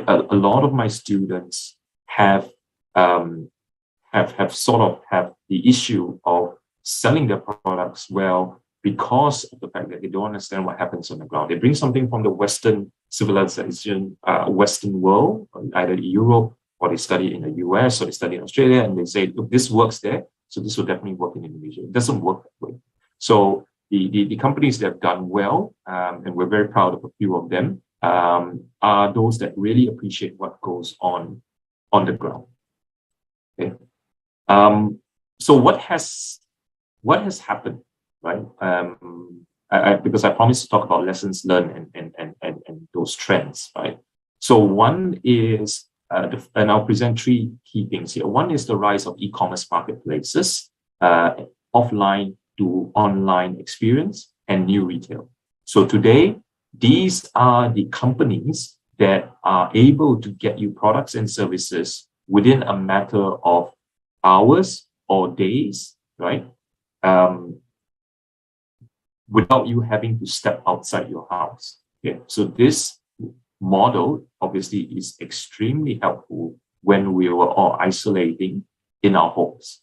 Okay, so I mean, Gojek is not there, but Gojek and Grab also has the same sort of service offering as these folks here, but these are sort of the ones that we visited and studied. So these companies are what we call platforms, right? So there are multi-sided platforms that are technology enabled that do two things. One is to reduce the search cost for the end user, the consumer, and the search cost of the supplier. So previously, all of them would have to pay a cost to go to a marketplace in order to meet each other. But now through these platforms, they don't have to. Two is there is network effect amongst the suppliers. So in the past, one shop could be selling one thing and then you have to go to a shop doing another thing. Now on the platform, you could see the same shop recommending you to buy related things to that particular product. So this also creates a network effect amongst the suppliers in order to generate better products that would sort of cover all the bases that the consumer would want. So the network effect is a very important effect that is generated as a result of the rise of e-com marketplaces. The other thing is, the second thing is the growth of collaborative consumption businesses. That means, what is collaborative consumption? It means what is yours is mine and what is mine is yours. So resources are shared. Okay. So the biggest manifestation of that is when you book a car or taxi, you order through Grab and Gojek, and the car could probably be owned by someone else, but you are taking temporary ownership of that particular car or asset. Okay, so these are the other companies that are facilitating that collaborative consumption of resources. So say, for example, I also have something to rent out. I go on the platform and someone else comes in and rent it off us, right? And these collaborative consumption businesses, what it does is that it gives people the benefit of temporary ownership without the burden of actually owning them. It creates new product service systems and marketplaces that previously we never seen before, right? So an example that is on screen right now is Gojek, and the other one is iGrow. So iGrow is a startup in Depok, in South Jakarta that we visited some time ago, and they had an interesting business platform that connects the landowners with end users and also farmers, so each of them have deficiencies in the business and for the business, and each of them have obviously contributions that they can make to growing the food ecosystem. So it's a very, very interesting product service system that was created as a result of collaborative consumption, because the farmer has skills that could be shared, the landowners have land that could be shared, and the obviously people for us looking for dividends, we have money to contribute to. The previous two scenarios led to this new business ecosystems and led to this new creation of new content. So as I said just now, we studied a lot of that new media, new content creation in Korea and in Japan. So we looked at a lot of the growth of the OTTs and growth of the creative culture content, that is K-pop, for example. So we met with a lot of stakeholders of SM Entertainment, JYP, Kakao, Line, Twitter, so on and so forth. We met with a number of bands as well, like 17, Red Velvet, all of that early ones, right? And they had obviously many interesting stories about how the ecosystem grew as a result of the connections that they make. So this leads to a new ecosystem such that new business model such that you as a consumer also can participate in the active creation of the content. So you can decide what sort of ending the movie has, or what sort of ending the drama has. And this has grown tremendously, right? And in a way that K-pop has sort of dominated J-pop, C-pop, even Western pop, right? So you see, it's a very, very quick growing market. And what it has created is a lot of complementary ecosystems. So social media influencers came out of that, right? So influencers came out of that. Influencers that sell products on e-commerce marketplaces came out of this growth of the creative content industry. And what is important now as a result is that as we are more exposed to this side, right, more businesses have to put customer or the consumer in the center of their brand experience.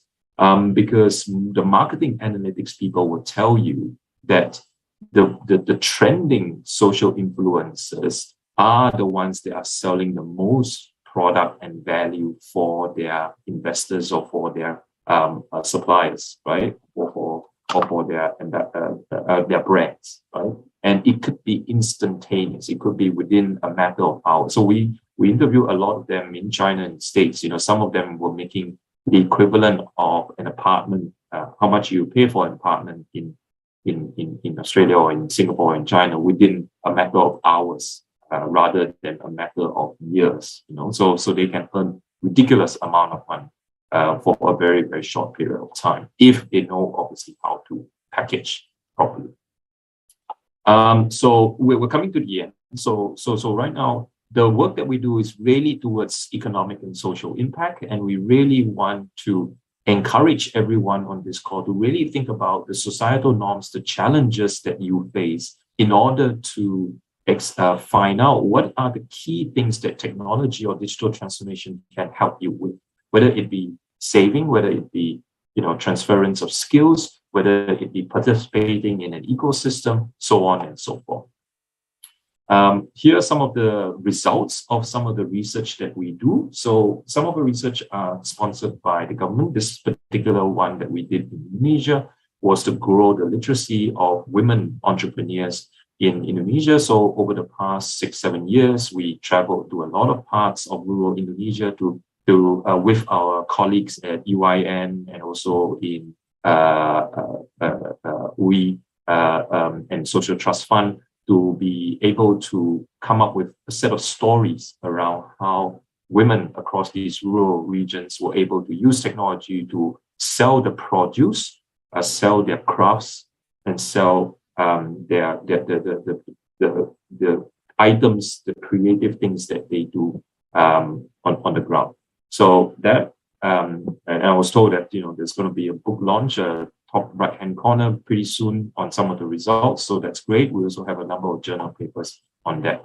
And the work is because we partner with a lot of people. We partner with central banks, we partner with microfinancing institutions, we partner with farmers, we partner with universities like yourselves, we partner with business people like those in the call, we partner with social entrepreneurs.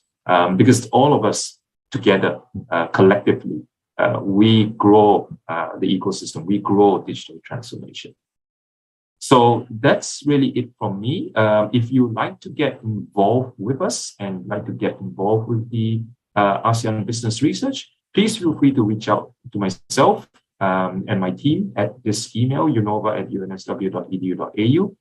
Just even if you want to be part of the mailing list for some of our events happening in Indonesia and across ASEAN, because we are planning quite a lot with our partners. We have a series of events with UI, with UIN and with BINUS coming up very soon. So please, if you want to participate, if you're in Jakarta and you want to participate in some of these events, please feel free to reach out to us. So with that, I will stop sharing now, and also obviously happy to answer any questions. I know I have not a lot of time left.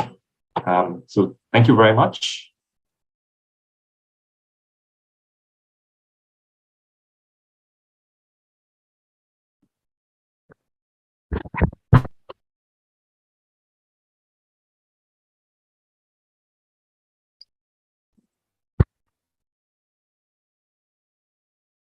And feel free to drop your questions on the chat box, or maybe there's a facilitator looking after that.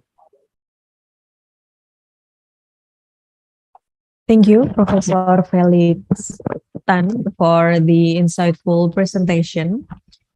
Ladies and gentlemen, now we are moving to the next session, which is plenary session. And the moderator in this session is Ibu Amelia Choya. Ibu Amelia is the student of Economics Doctoral Program, Faculty of Economic and Business, Universitas 11 Maret. To Ibu Amelia Choya, the stage is yours.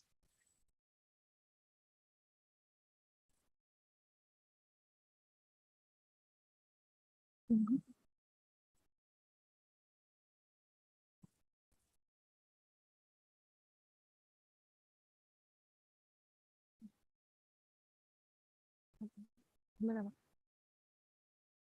Iya, soalnya tadi pembicaranya minta ada pertanyaan. Harusnya kan enggak ada. Iya.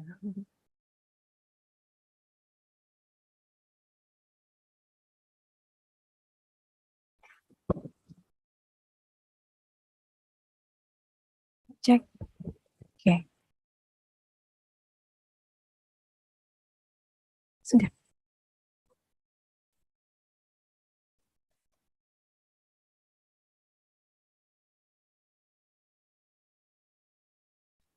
Okay, thank you, Ms. Winnie Permitasuci. Assalamualaikum warahmatullahi wabarakatuh.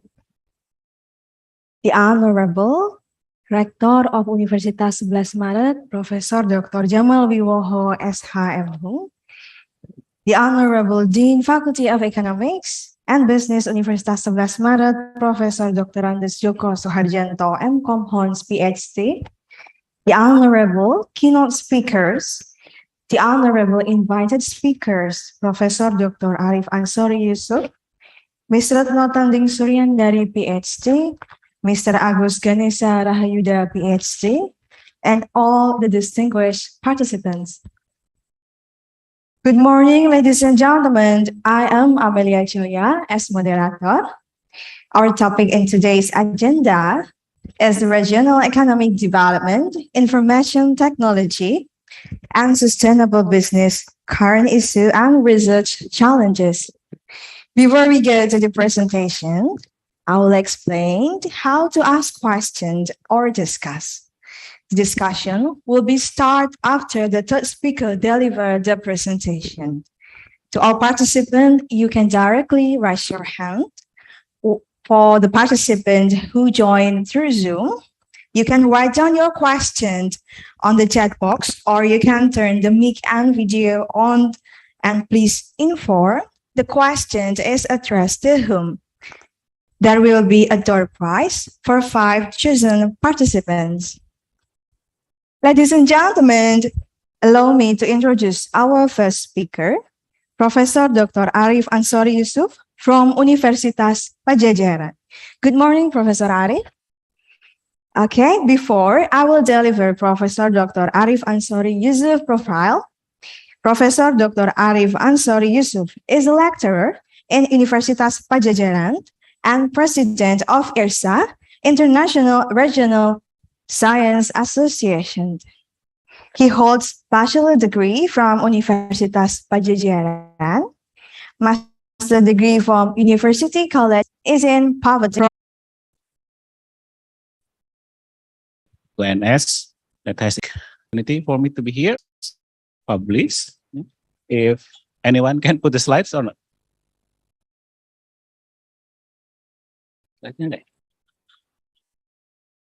Okay, yeah. So I would like to give the title of this is a developer's dilemma from global and national perspective. Next slide, please. So this is the 2 publications that will be the main basis of this talk. So unfortunately, the link, the tag is not so clear, but if you can ask the organizer later on the top of those 2 publications, there is a link where you can download this for free. The book published by Oxford University Press.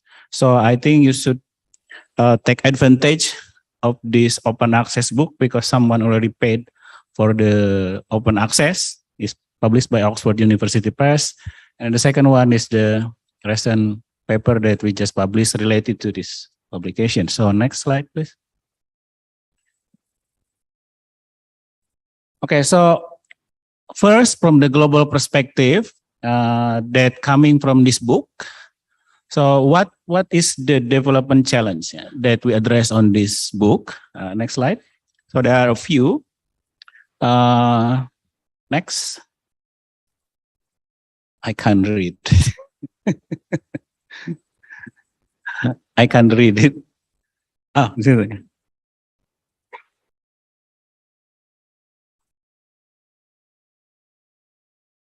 okay, it's better here. So what is called developer's dilemma? So this is basically, if you are from development economics background, you understand that there is 2 goals of development. First is you want to have a higher income. Okay, but higher income most likely be get from economic growth, and that's economic growth coming from a structural change. So the movement of sectoral share from primary sector to secondary sector and so on, right? But in the development economic theory, there is an old theory which suggests that you can't have economic growth without having inequality at certain point. So the goal of development is basically to address those 2 so that there is not such trade-off. So it's called, but in most cases, perhaps some people think that this is trade-off. So the 2 goals is structural transformation, that's the first one, and the second one is inclusive growth, right? So inequality dynamic. So how can we different variations of structural transformations that happen in developing countries, right? And then if there is an inequality dynamics among those countries' experience, can we, for somehow, get a different variety that we can learn? And then if there is a policy that can be devised to address such trade-off, then what will be that policies? So these books cover 9 country comparative case study using a common framework and common data sets. So me and my co-authors as the editors of this book gather around 30 more scholars from around the world, leading to this edited volume. Next. Okay, next slide, please. Okay, so first, what tools did we use to examine those challenges? Next, please. So we basically create some sort of typology. This typology will try to define the structural transformations. What we define by structural transformation is according to 2 measures. The horizontal axis is the manufacturing value added share. Is it increasing or decreasing in the stage of development, right? That's the horizontal axis. And then in the vertical axis, the employment share. So the horizontal axis is the output share, and the vertical axis is the labor share, employment share. So whether or not they increase or decrease, right? So then we try to make a typology. We call it primary industry. For example, this is just example. For example, you will experience what we call primary industrialization if your economy in a certain period experiencing declining value-added shares of manufacturing, but increasing employment shares in the manufacturing. In the meantime, for example, if you have the red one, which is declining both value-added share and declining both employment shares, then we call it secular deindustrialization. So basically, we use this typology to divide certain countries' economic development episodes to fit into this typology. So that's the structural transformation typology. Next. And then, if anyone remember, there is an economist called Simon Kuznets in 1950s, write a very seminal paper regarding this called Kuznetian tension, that there is a trade-off between economic growth and inequality. But we just don't assume that will happen. So we then tried another typology according to whether or not growth enhancing structural transformation in line with the income inequality, because we understand that it's not always the case, right? So we divide countries according to this typology into 4 groups. For example, if you have strong economic growth, but you have strong inequality increase, then we call them strong Kuznetian tension. But on the other hand, if you have that tension but weak, you have growth high, but inequality stable or declining, we call them weak or benign tensions. So we divide this country according to this. And this is the result. I just want to share. The detail, please download the book. The book gives you a lot of lessons learned from many countries. Next. Okay, next. Okay, this is what we found. Just highlight. Okay, so this is a structural transformation. So we learned from this book that some pathway of structural transformation are more common than others. For example, 6 out of 9 countries that is available in the chapter of the study have one episode of upgrading industrialization. The upgrading industrialization is the yellow one. And you can see that Indonesia actually experienced those episodes in 1975 to 1985 and 1985 to 1996. There's upgrading industrialization. Most of the country have experienced stall industrialization. So industrialization stall and deindustrializations. Thankfully, Indonesia has not entered the stage of deindustrialization yet, but in year of, you can see here, in 1999 to 2012, or until today, we experience the middle in the typology, which is tall industrialization. And some countries have spent some length of time in one quadrant. So I mean, if some countries stuck in one of those quadrant, some country actually stay there for a while. So it's not changing what dynamically. For example, can I see the next slide, please?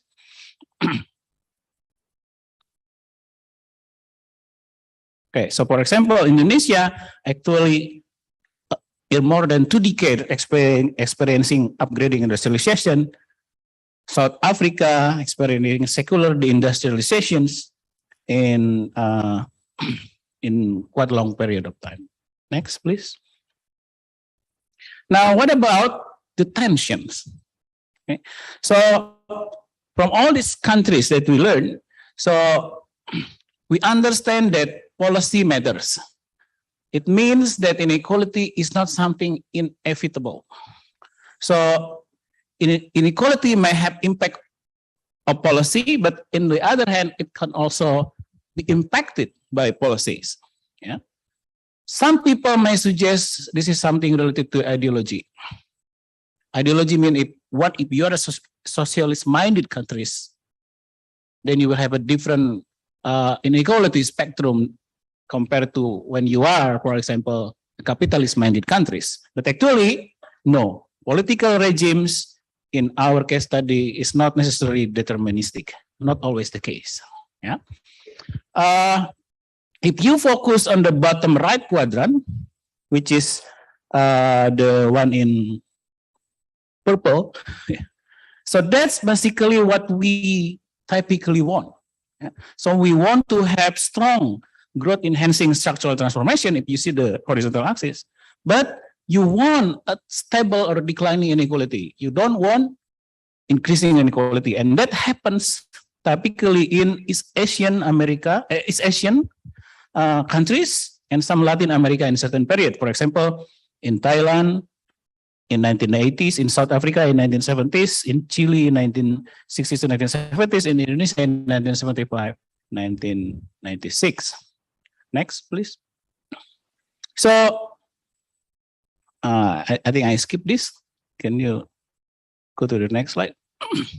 Yeah, so this is a conclusion from the global perspective from this book, the first part of my talk. Yeah? So the conclusion is somehow along this line. Next. The first is that there exists multiple pathways of structural transformation, and also there exists multiple different inequality dynamics within each of those pathways. So it's more complex than we thought. Okay.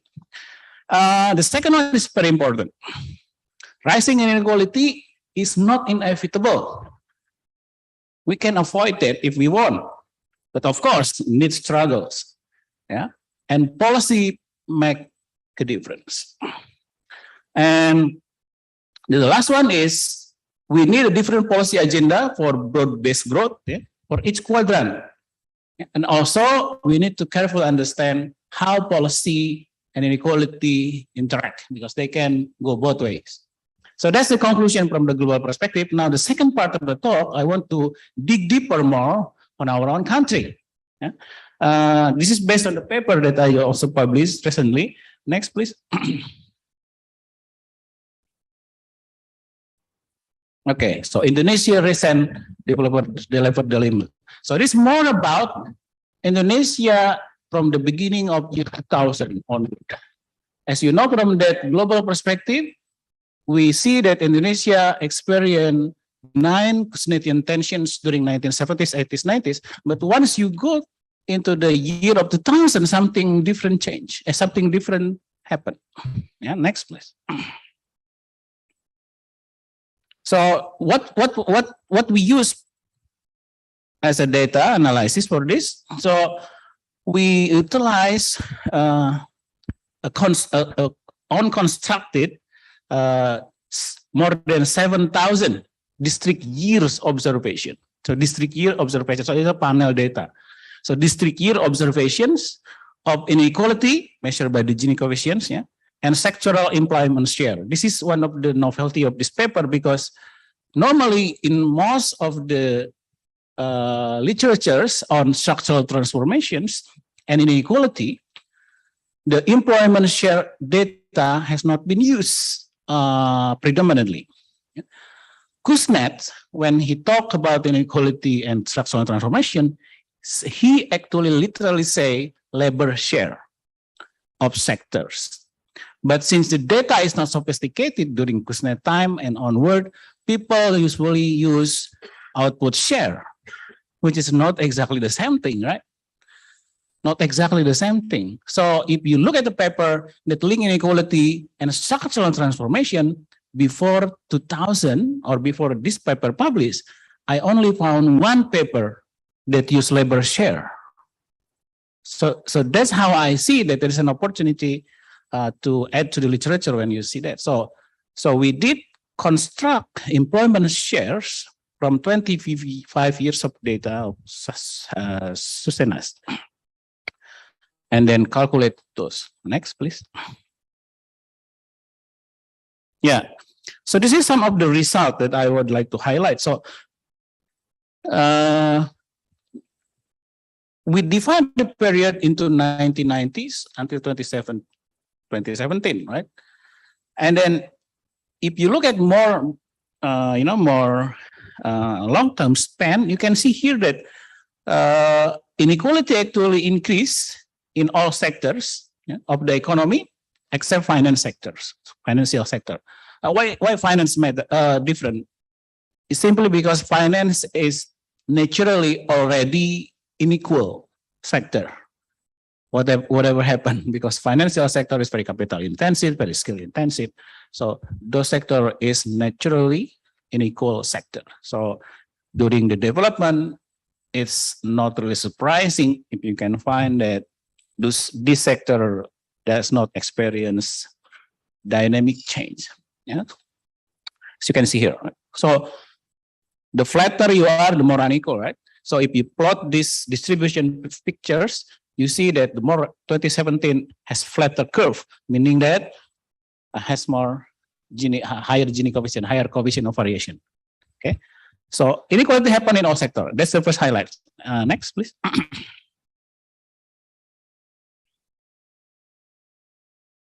When we divide, because the Kuznets actually divide inequality, can divide the inequalities, the changing inequality source into two components: between inequality, within sector inequality, and between sector inequality.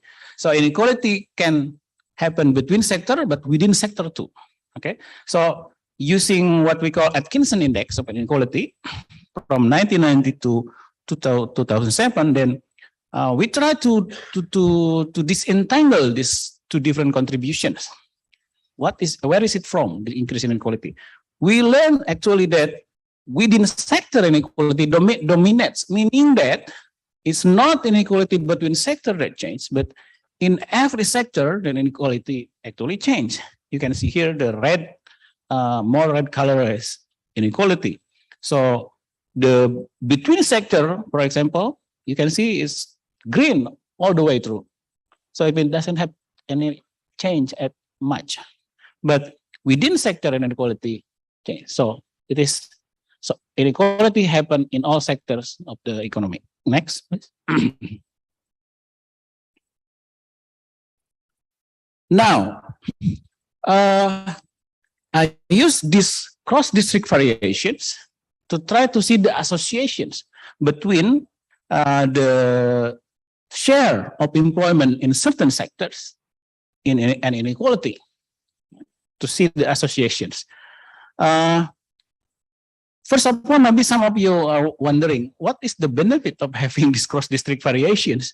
Because when Kuznets tell about the history of the Kuznetian dynamic, what he mentioned is actually cross-country variation. Okay, so this is, I think, the contributions. Why? Because countries not comparables. They have different institutions. They have a different ideology, different political setting, right? So when you have good enough cross-district variation within one country, then you can actually control or isolate such difference. by focusing only what matter, which is the association between sectoral shares. But this kind of analysis will be non-usable if you don't have much variations across districts. For example, if you have a homogeneous economy in one national countries, then this will be useless. Yeah?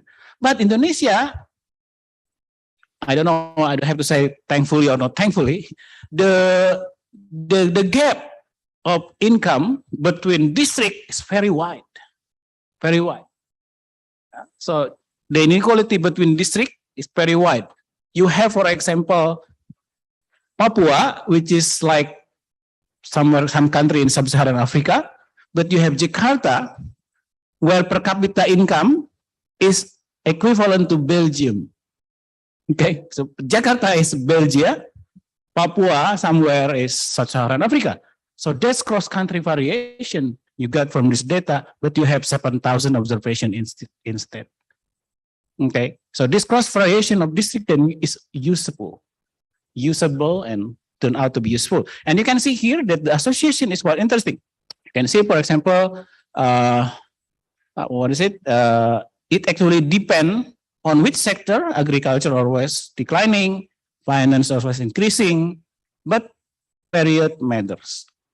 Yeah, period matters. Yeah. Next, please. Let me summarize in one table. So this is the summary of the analysis.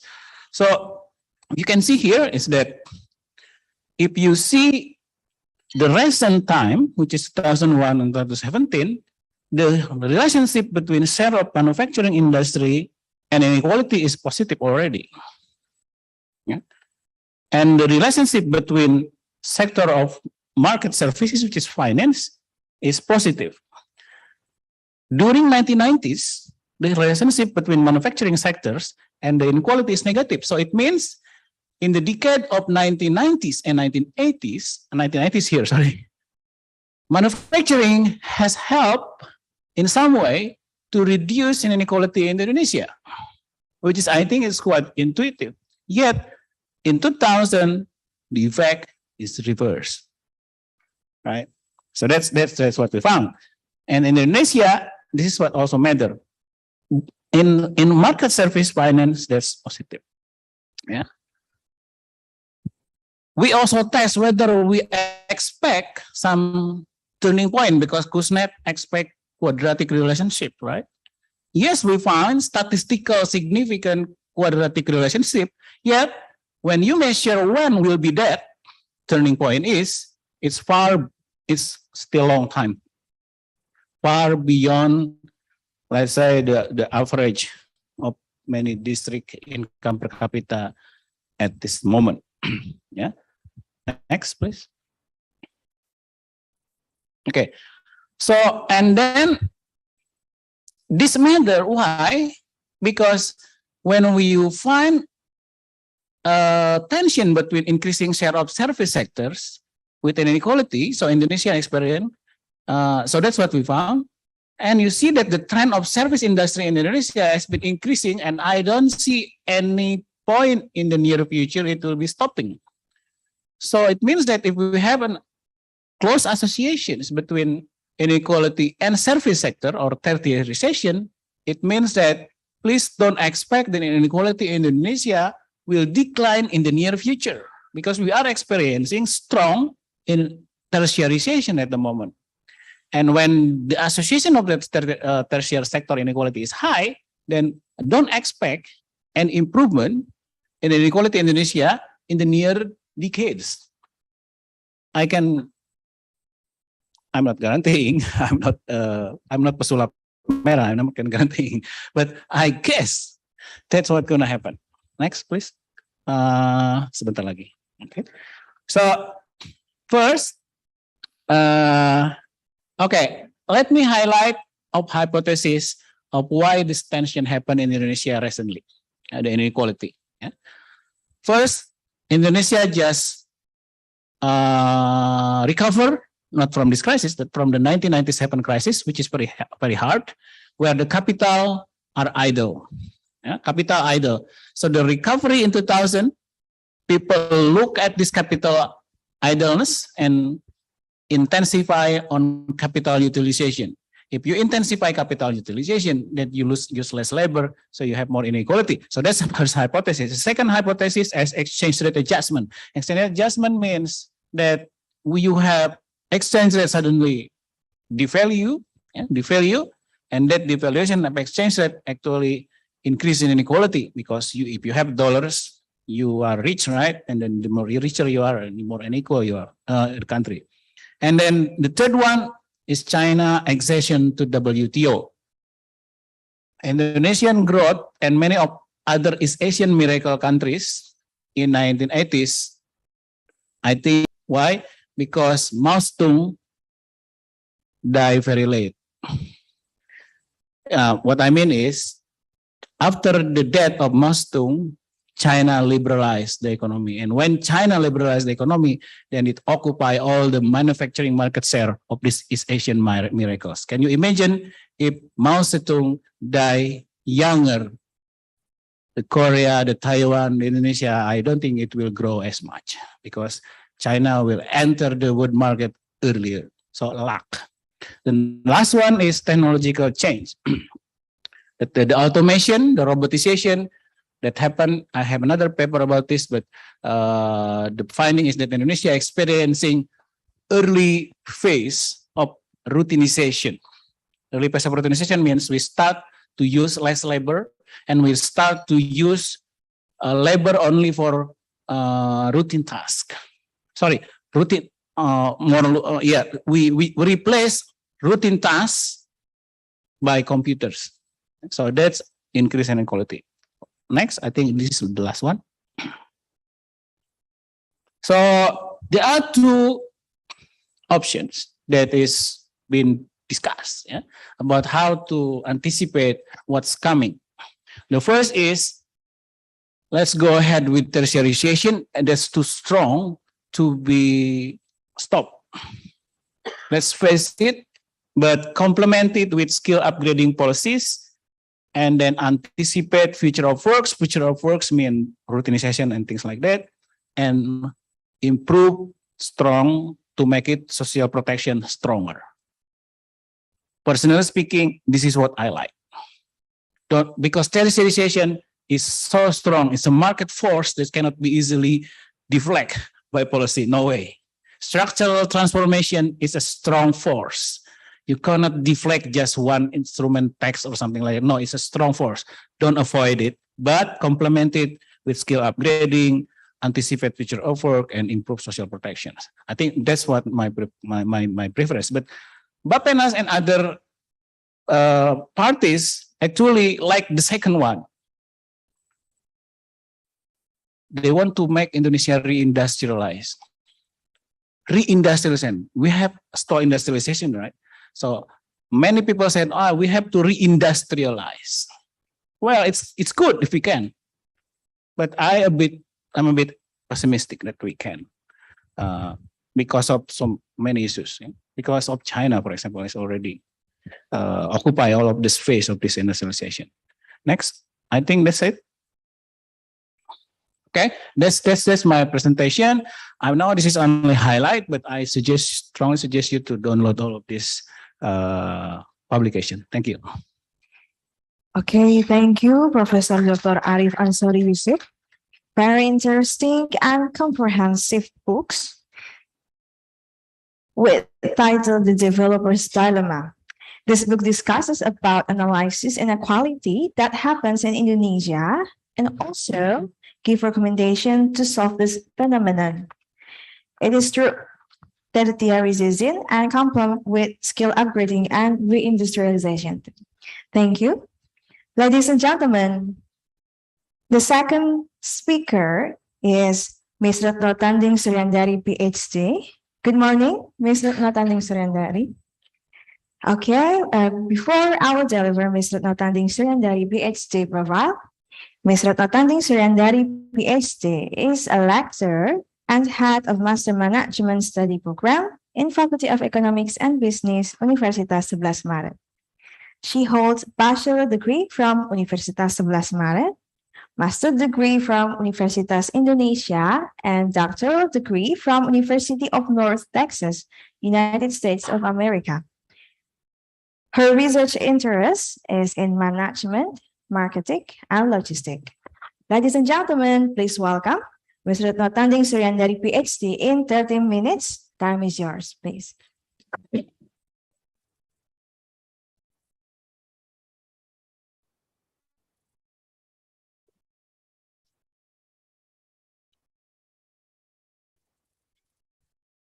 Assalamualaikum warahmatullahi wabarakatuh. Salam sejahtera untuk kita semuanya. Ladies, gentlemen, and gentlemen, the audience, I am Tanding, and this is an honor for me to be here, invited, given the opportunity to talk about sustainable business. As we have experienced plenty of emotion and feeling, and so many questions whether we can get through this pandemic well and safe, and also feeling the uncertainty. On the same time, actually, we also learning so many new things, technologies, method, new ways, and also the application to accomplish our works, and also another business-related adjustment. We also learned in these last 2 years that we can be productive without having to be in the office room. We learn to simplify and also to get back to the basic in organizing and managing our personal as well as our business matters. Is the attention receiving the attention during the pandemic is the sustainability strategy. So I will talk on this about the sustainable business and how the pandemic, the global pandemic, bring us some insight, and how this sustainability issue and also the lesson that we learned from the pandemic might be carried over into the present and also future practice of our organizational life as well as the business life. Next, please. So this is the several things that I would like to talk about the principle of the sustainable business, global business trend in adapting sustainability issues, sustainable business in practice, and what COVID-19 pandemic teaches us and where business should move forward from here. So if we talk about the sustainable business, I think the first definition came in 1983, which this definition, in fact, brings some concern about whether the future generation will have a similar privilege of enjoying the high quality of natural environment. But currently and presently, the sustainable business has been defined as doing business without negatively impacting the environment, community, or social as a whole. So in short, when we are talking about sustainability, we are including 3 factors. The first is people, the second is profit, and the third is planet. The recent issue, some researcher has brought into the discussion the 4th pillar of sustainability, which is people, which is human, which actually equal to the people itself. Next. So when we talk and considering the sustainability issue, what we expect from the business is that the business operator should achieve the right balance between social responsibility, economic profitability, and the environmental friendliness principle. So the business should considering a wide array of environmental, economic, and social factors when making business decision. And also in the same time, monitoring the impact of the operation, the business operation, to ensure that short-term profit do not turn into long-term liability. So what sustainability issues are currently adopted and also embraced by the global business communities? So right now, currently, global business has adopted several ideas on how to put the sustainability issue into their operation. Most of the global business right now has issuing sustainability report annually, and I think Indonesian company, we are not yet having the sustainability report, but more on the company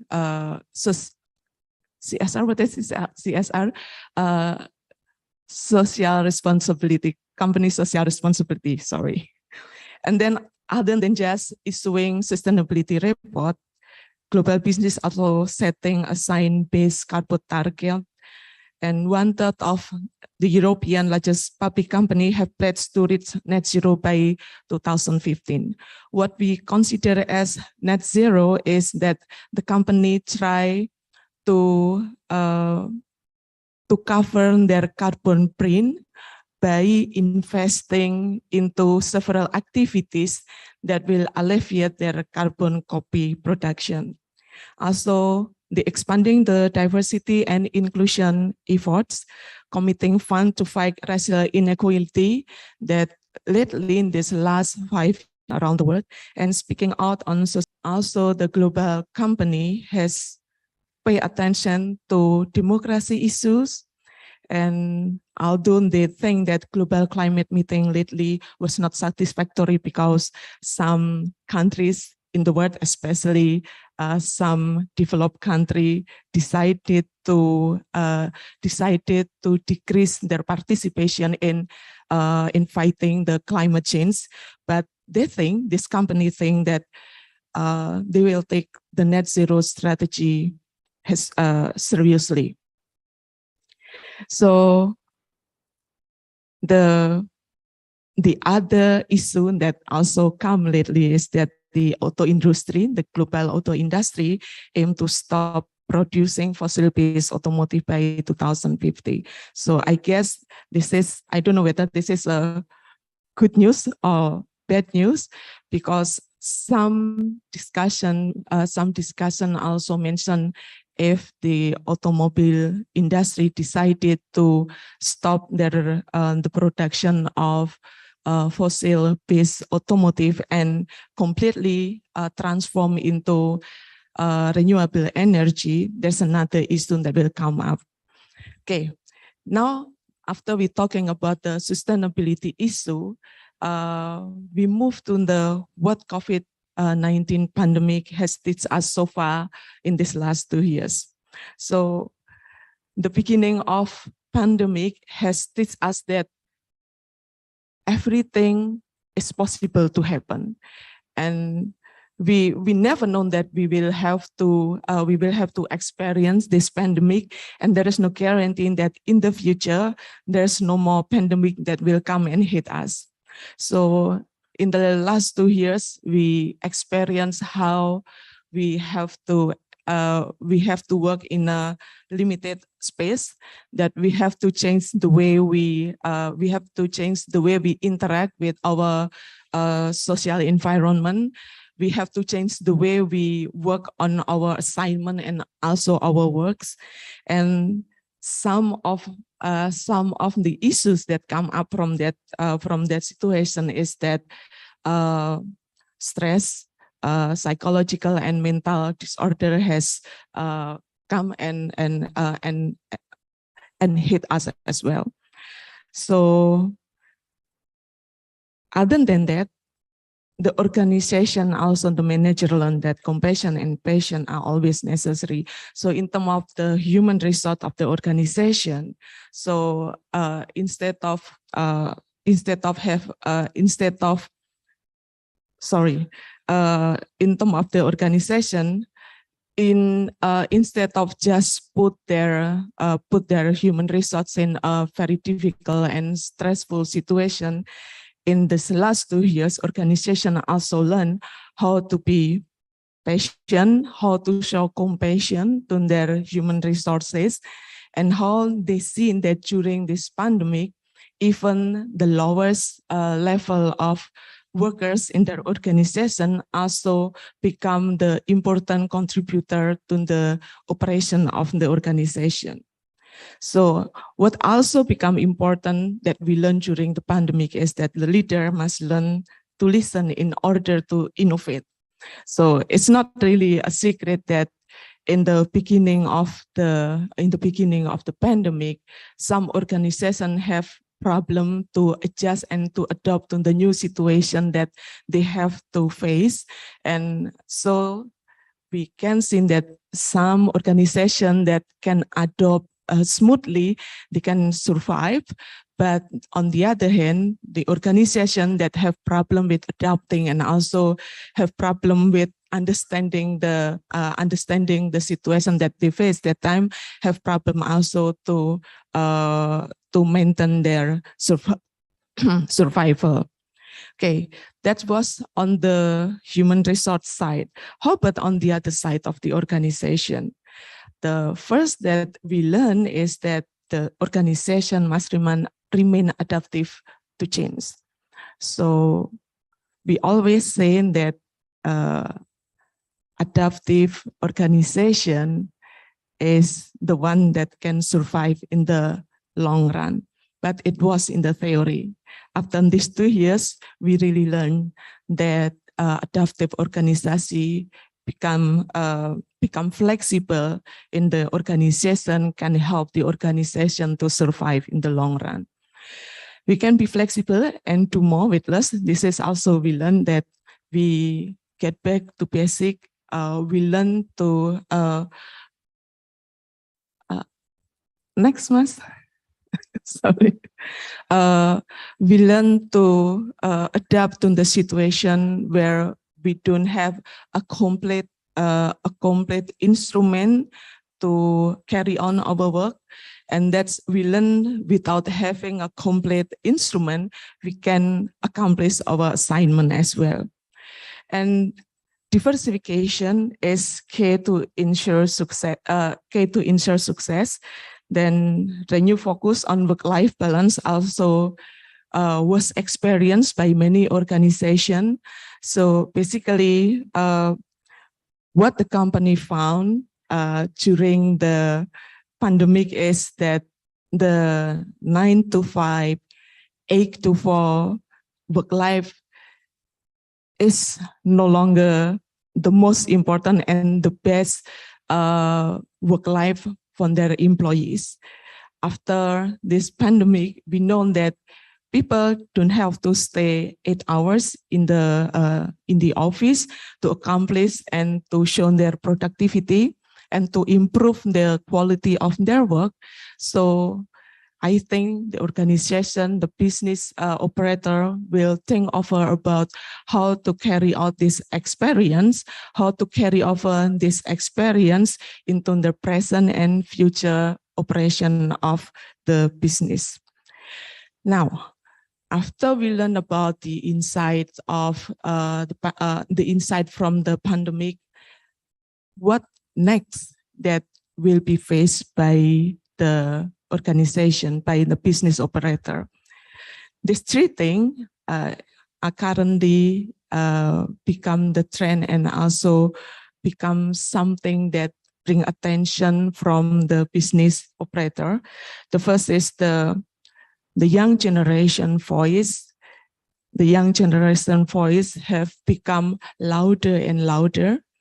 And then the business in the future will also have also face more standard and regulation related to the I think related to the societal issue as well as the natural environmental issue.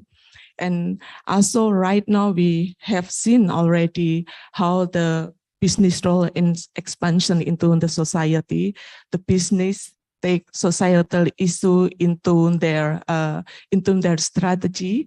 Although in Indonesia, maybe we haven't seen it very clearly, but in some developed country, in the United States, in the European countries, business started to involve in the societal issue and also even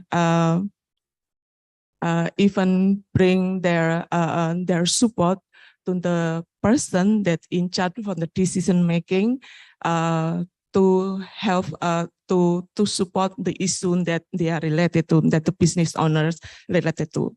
So these three issues,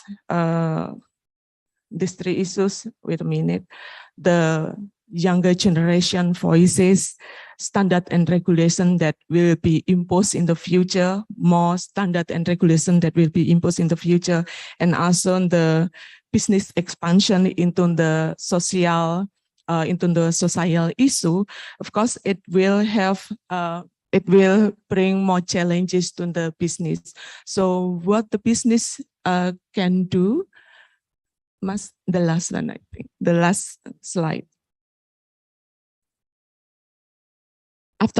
After our experience with the pandemic, and also that during the pandemic, we can see that sustainability issue, some of them are really related and really can be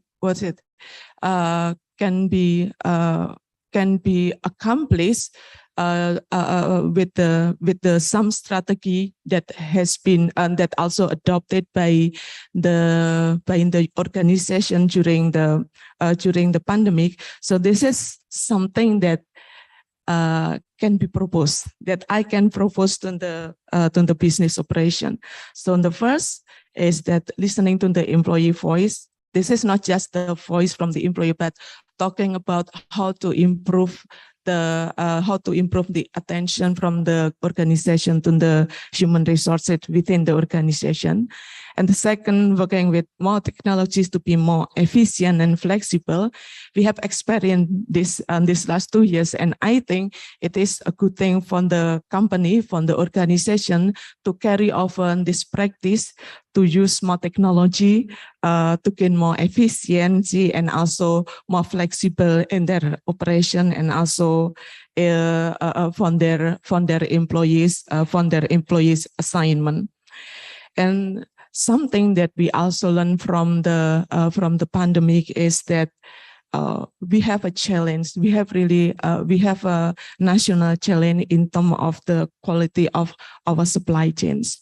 And the last one is this pandemic also teach us about cash flow management, teach us about that during difficult time, being able to maintain the financial side of the business management is really important, to be able so that it help the organization to get through the pandemic. So this is I think so far my deliveries. Thank you very much.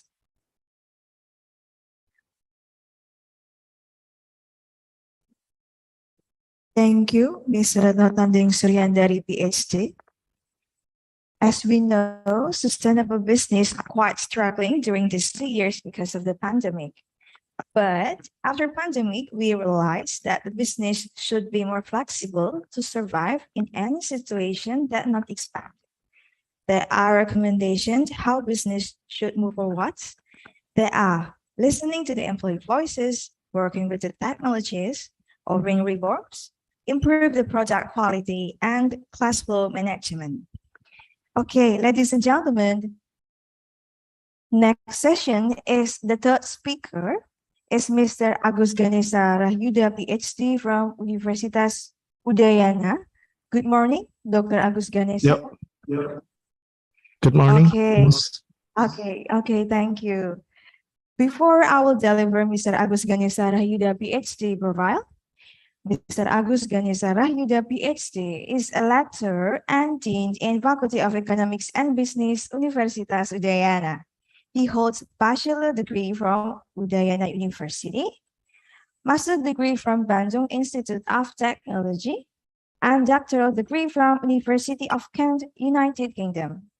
His research interest is in international business, entrepreneurship, management, human resource management, and organizational behavior. Ladies and gentlemen, please welcome Mr. Agus Ganesha Rahyuda, PhD. In 30 minutes, time is yours. Thank you very much. Is my voice okay? Yeah, it's okay, sir. Thank you. Okay. Okay. Assalamualaikum warahmatullahi wabarakatuh. Om Swastiastu. Salam sejahtera untuk kita semua. The Honorable Dean of the Faculty of Economics and Business, Universitas 11 Maret, Honorable Keynote and invited speakers, friends and colleagues, ladies and gentlemen, good afternoon. Okay, for the operator in Udayana, could you please share my presentation?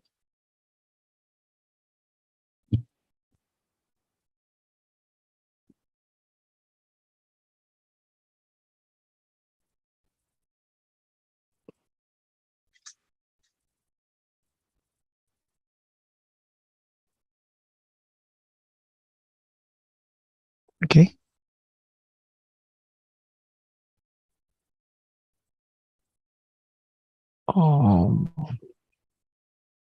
Okay. Thank you. Once again, good morning, everyone. Good afternoon, everyone, for having me in this prestigious conference. I am Agus Ganesha Rahyuda from Udayana University. Probably I'm bringing a context or a discussions. It is quite the same with Dr. Retno Tanding previously. I will be talking about sustainable business model for the prosperity of regions. So the difference between one that I would like to speak and Dr. Retno Tanding is I'm trying to connect it with the concept of regional economic development. So today there are, no, it's not moving, the clicker. Next, previously please. Cheers. Okay, today there are 3 talking points that I would like to deliver. Firstly, I would like to talk briefly about the regional economic developments, its programs, and also the issues. Secondly, I would like to propose a well-known but hard to apply model, which is called sustainable business model, where I argue to be the one of the solutions to tackle the regional economic development issues. Lastly, I would like to offer some future agenda for public decision makers or the government, academia, and or practitioners. So let us move to the first key points, which is regional economic development, or we call it as RED, the programs and its issue. We start from talking about the circular flow diagram. This fundamental diagram is long known model that helps economists to explain economics in the most easiest way. The concept of regional economic development and how government become the key characters in accelerating the development of the regions that they govern. As we all know, in this diagram, there are 3 actors in economy, which is government, who has responsibilities to publish law regulations in order to accelerate the economy circulation, firms who provide goods and services to be consumed by the people inside or outside regions, and households who buy and use the products that the firm sell.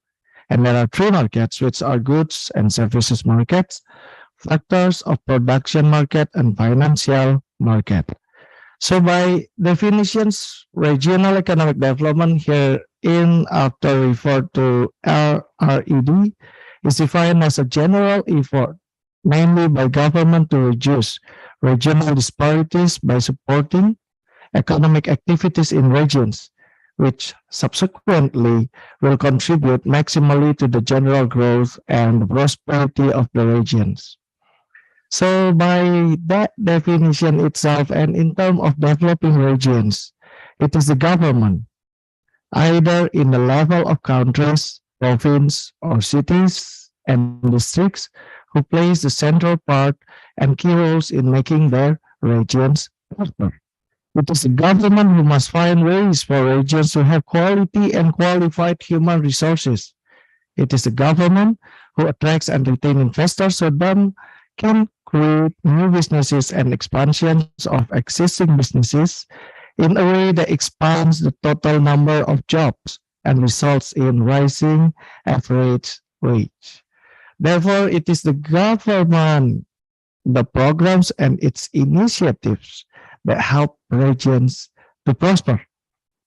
To illustrate, I would like to offer some initiatives or programs from Indonesia government that are followed as well by their ministers, governors, or the head of districts or cities by producing derived regions regulations. This is, for example, government initiatives about market regulation and infrastructures to achieve its aims, which is developing the regions.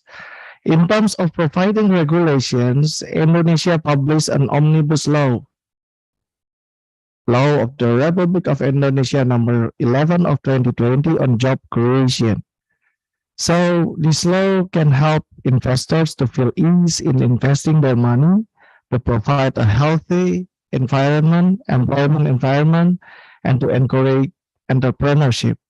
Regarding infrastructure, we can see that Indonesia initiated a program called National Strategic Project, where there are 203 within 12 programs with a budget of 5,476 trillion in 2022 alone. And then to recover from COVID-19 pandemic, Indonesia produced a flagship program called National Economic Recovery Program with the budget allocations of more than 455 trillion rupiah to catch up with the global education progress and to ready themselves to take advantage from the demographic bonus in 2045. The Ministry of Education produced a new paradigm of learning in higher education called Freedom to Learn, or in Indonesia, Merdeka Belajar, Kampus Merdeka. And then another program to develop the human resources in Indonesia. There is one program, the collaborative program between Financial Services Authority, Ministry, Local Government, and Financial Services called Accelerations, the Access Acceleration to Regional Financial Services.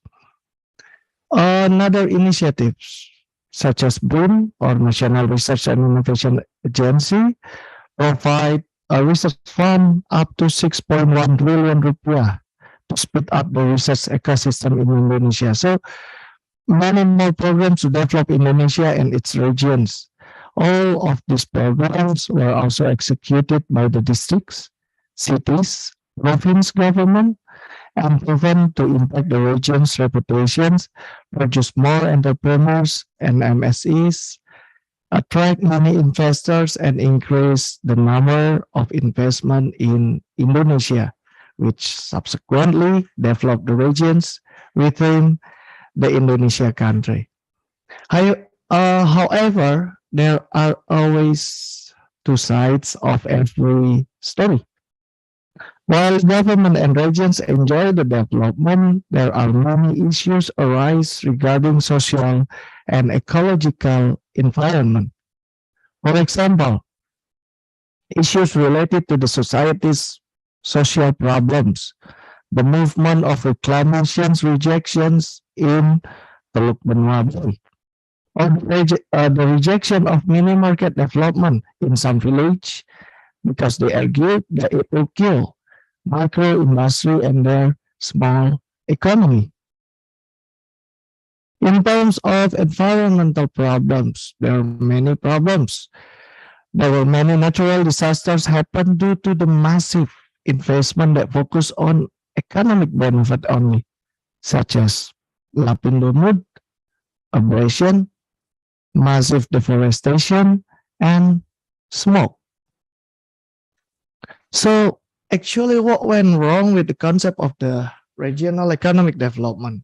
I believe it's nothing wrong, but instead of focusing only to the economic benefit of programs, initiatives, or investment, In the future, government must put a strict regulations to the investment that the investors must put bigger attention to the society and environmental issues in their business proposal. Government also needs to consider many society and environmental problems before developing their regional development plan. In short, the perspectives of social and environmental issues must put in balance with the financial and economic issues. Here, the model of, I'm sorry, it's not working, the clicker, sorry, wait a second. Not working, your clicker is off. Wait a second. All right, here the model of sustainable business comes into play. The traditional model of doing business can be represented in this business model canvas, where the business processes lie on 4 pillars of this business model canvas. The first one is regarding the product or service value, and then followed by customer interface, infrastructure management, and financial aspect. And actually, this traditional model of business put a lot of attention solely on financial objectives. But this model, international companies or organizations have redesigned the traditional model from focusing on profit to put a right balance of attention to ecological and social values, or we can say it as sustainable business model. So what differs the traditional business model and sustainable business model? There are 4 types of sustainable business models that we can catch from the literature that differ this model to the sustainable model one. First, sustainable business model. The first model, we can call it as participatory business model. A lot of keynote speakers in this event and also the invited speakers talk about the example of participatory business models. What is the emphasis on this participatory business model? It is shifting the focus to the users. We must understand that the users is a source of knowledge and innovations. Let them design the product. Ask them to put their attention or put their effort as well to the product that we design. Let them sending their idea, co-producing with them, co-innovating.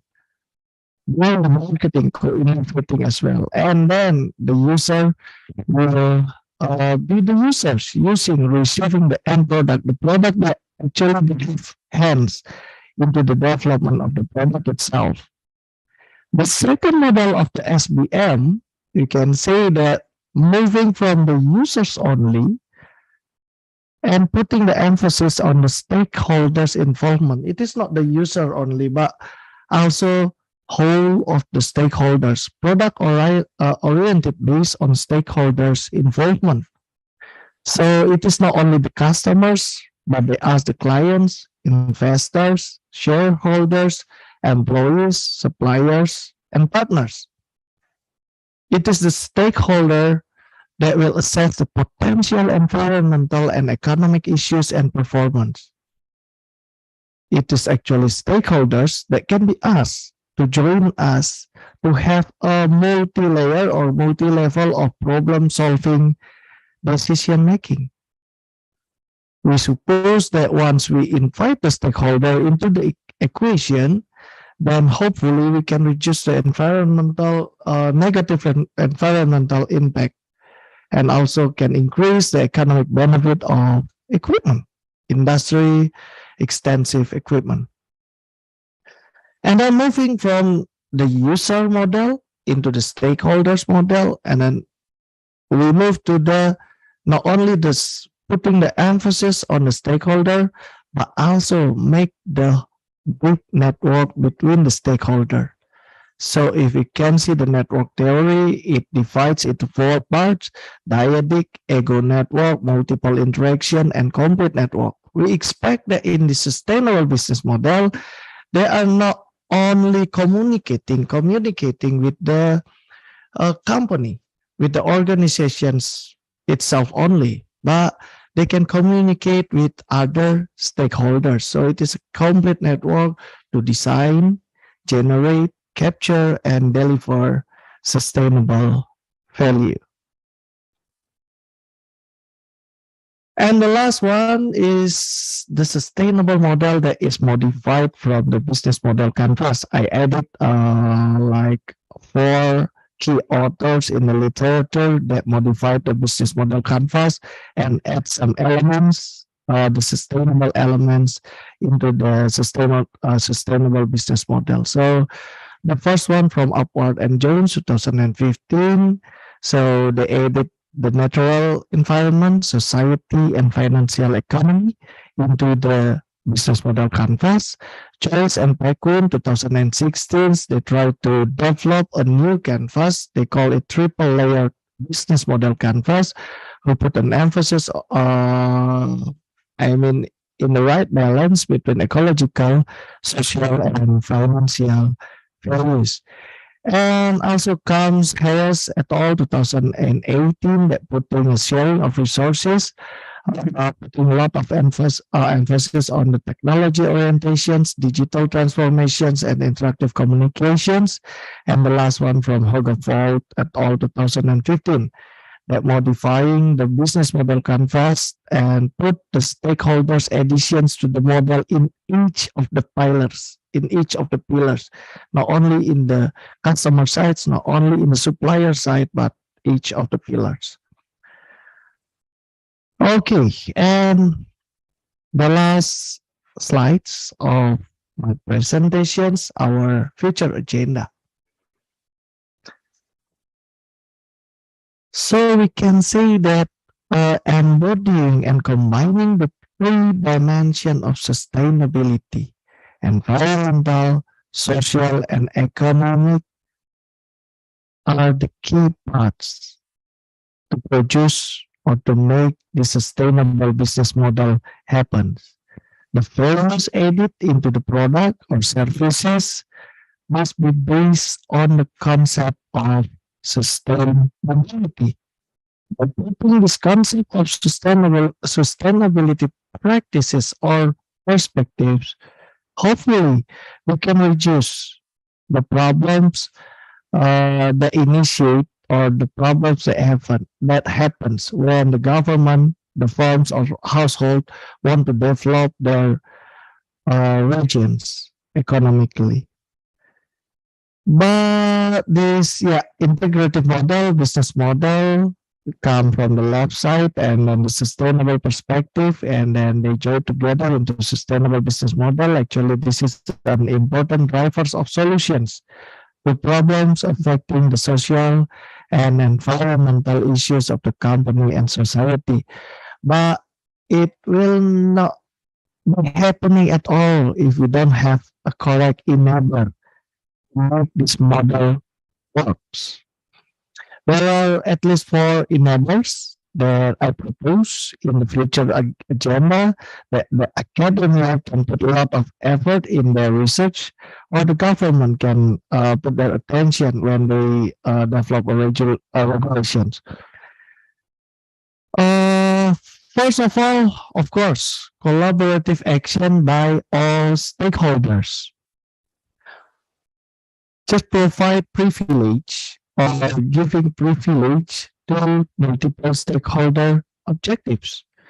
Once we develop a network point of view of sustainable business model, we can use the sharing information, sharing technology, sharing knowledge and costs, promoting improved competitiveness and economic performance, cooperation, networking, and partnership. We can gain all the advantage of the networks. We can do the co-development, co-innovation, and co-creation and design thinking, because we believe the user will not reject or will not do anything bad to their environment. So it is the key when we try to give privilege to the stakeholders. And then we must promoting the improvement or of relation between company, environment, and society. It will impact the better resource use. And also in this multiple stakeholder privilege, it is not working if there is no commitment from the leaders of the organization, corporate leaders, government leaders, leadership action, and have a strong commitment to change and guide sustainable behavior. It is embedded, it must be embedded in their vision, it must be embedded in their mission, the sustainable initiatives.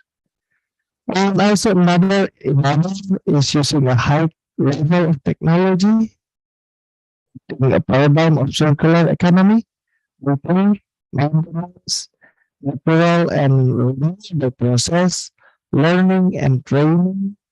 And the last one is that it must be measured. So sustainable indicators must be developed, crowdsourcing, and then within this indicator, the stakeholder pressure, government pressure, and internal company force must put into actions. This is just an example of sustainability indicators that developed by University of Indonesia, UI Green Matrix. It is very good indicators that can be applied into the higher education ecosystem and natural environment. So from this future agenda, the triple helix, quadruple helix, and pentahelix, it depends on what helix you focus yourself on, must be working together. Put the sustainability agenda into your programs, into your initiatives. Then probably we can develop our region not only focus, or we can develop our region not only for the benefit of economy, but also for the socials and for the environment. That is the last one, because we are the sole defender of the sustainability of this planet. So we must preserve it. Okay, thank you very much, Miss. That is my presentations. I do apologize if I'm not meeting your expectations, but this is the presentations that I can offer, and I open for any discussion or any questions that you would like to ask about these presentations. Thank you very much. Okay. Thank you, Mr. Agus Ganesha Rahyuda, PhD. Sustainable business model for the prosperity of region by government initiative can be done through market regulations, infrastructure, human development, and research and development funds. Thank you. Well, ladies and gentlemen, now we are come to the questions and discussion session. There is any question, please welcome. You can raise your hand. And for the participant who joined through Zoom, please, you also can raise your hand or write the questions in the chat box.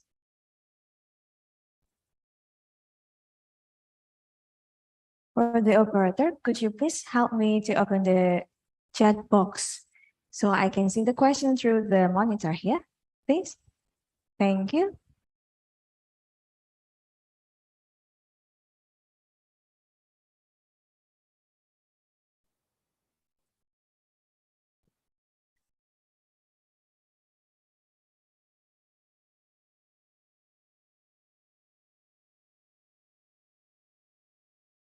Okay, in the chat box, there are one question from Widyaswari Udayana.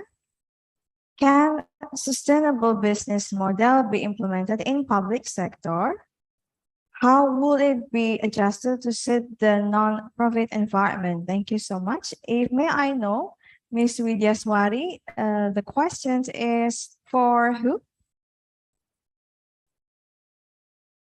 Maybe for the other questions, if the participant who attends in this room, please.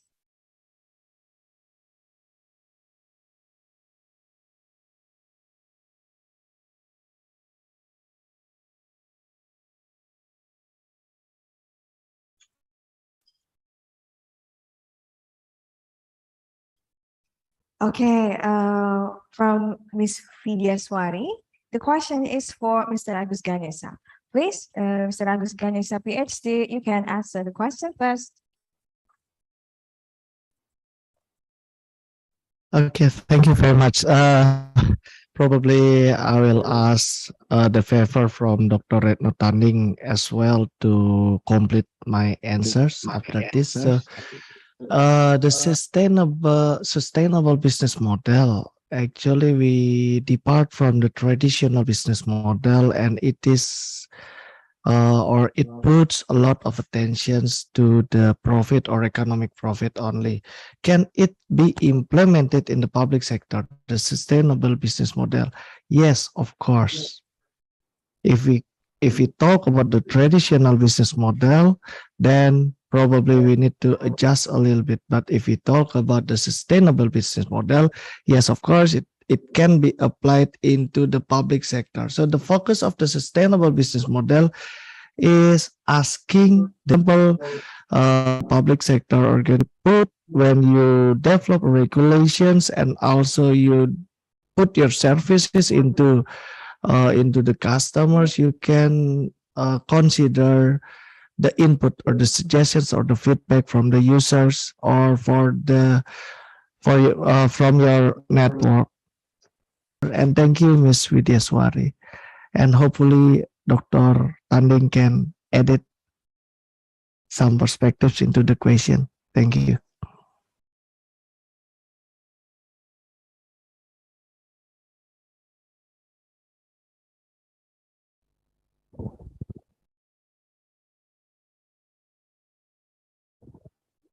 Okay, thank you for the answer, Mr. Agus Ganesa Rahyuda, PhD. Is there any other question from this room directly, maybe, or maybe other questions in the chat box room, please?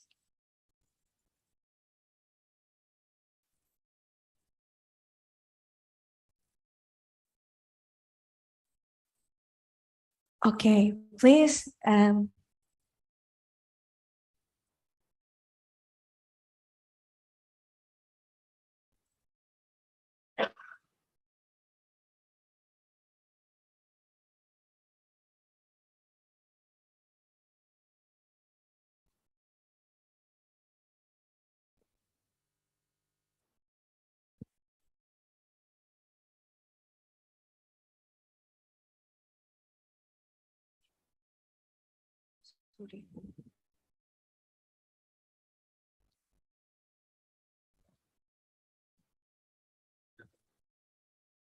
Yes, okay. Thank you for the opportunity. So I would like to deliver my question to Prof. Arif. I think your presentation is awesome. So what would I want to ask is about the tension. So how if the Indonesian cannot avoid those tension, and what is the dangerous thing, maybe the most dangerous things if the tension will not be weakened on, or we can avoid it? Thank you.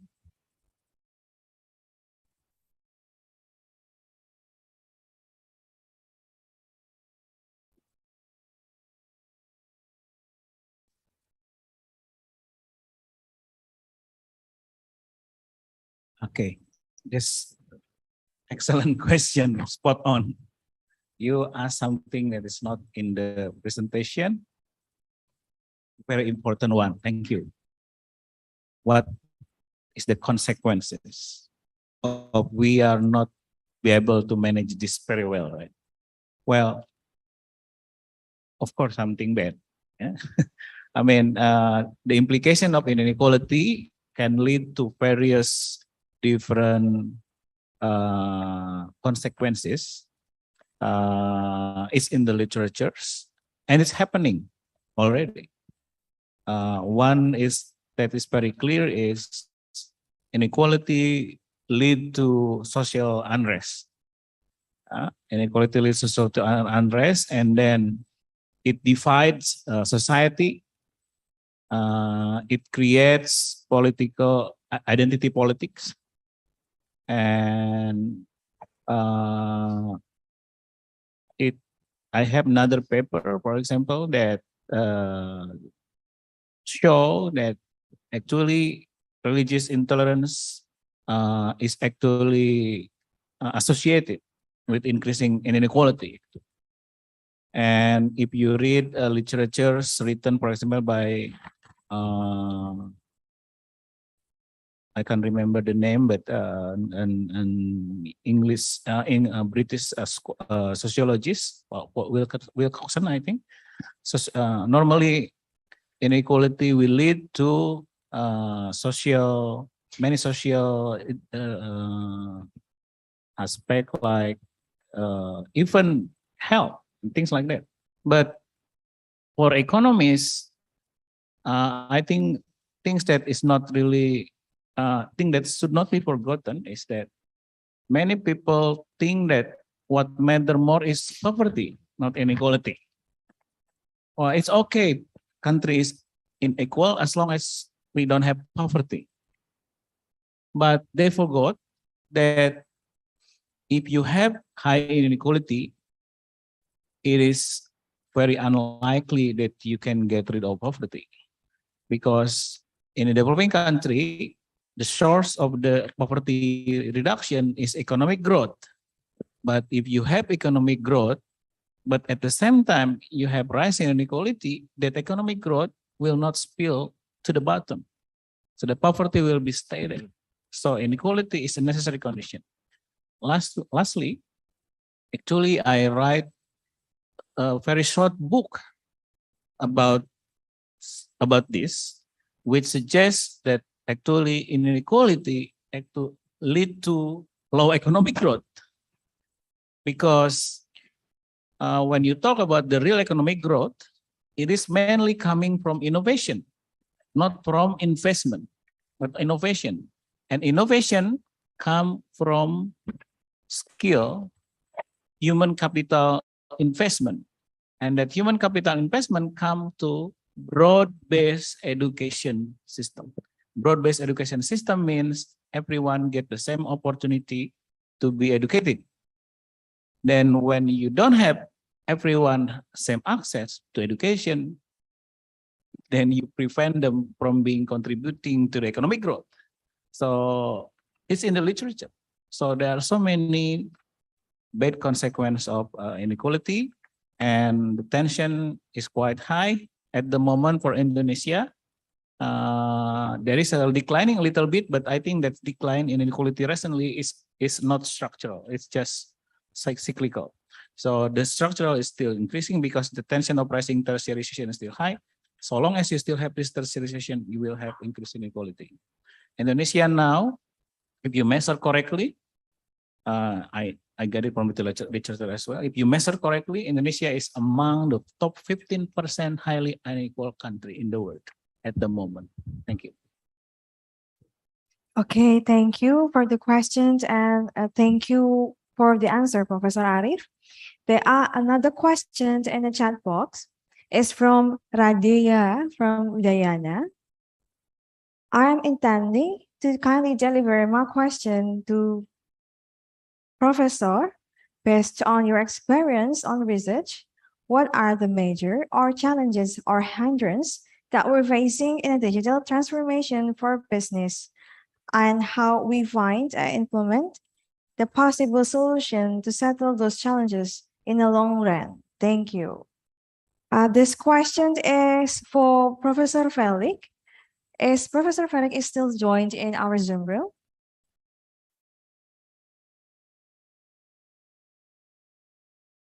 Okay, I apologize because Professor Felix is not in this room anymore. So we regret that we can answer that question, Mr. Radia. Okay, maybe there is any other questions in this room, please. Okay, I think there is no other questions. So, ladies and gentlemen, now we are continue to the next session. The next session is handover souvenir from Second Incredible Committee to the speaker. I would like to invite Vice Dean in Academic and Student Affairs, Professor Dr. Iza Mafruha, SAMSE, to hand over the souvenir to the speaker, please.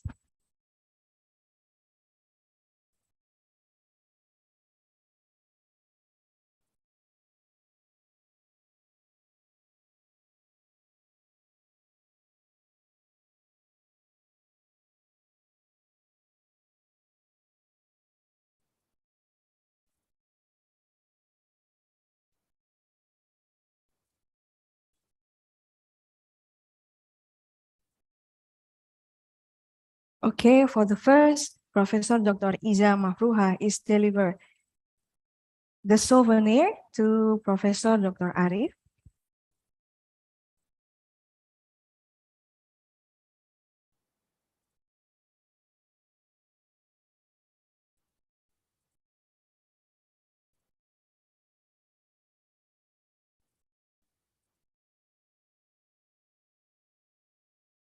And second, Professor Dr. Iza Mafruha is deliver souvenir to Ms. Retno Tanding Suryandari, PhD.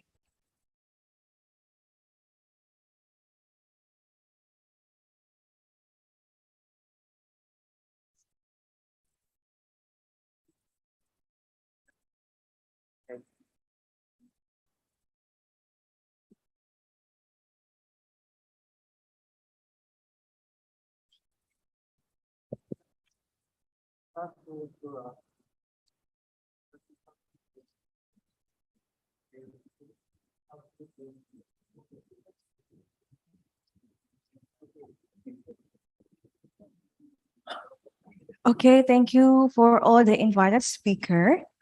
Ladies and gentlemen, this is the end of the invited speaker session.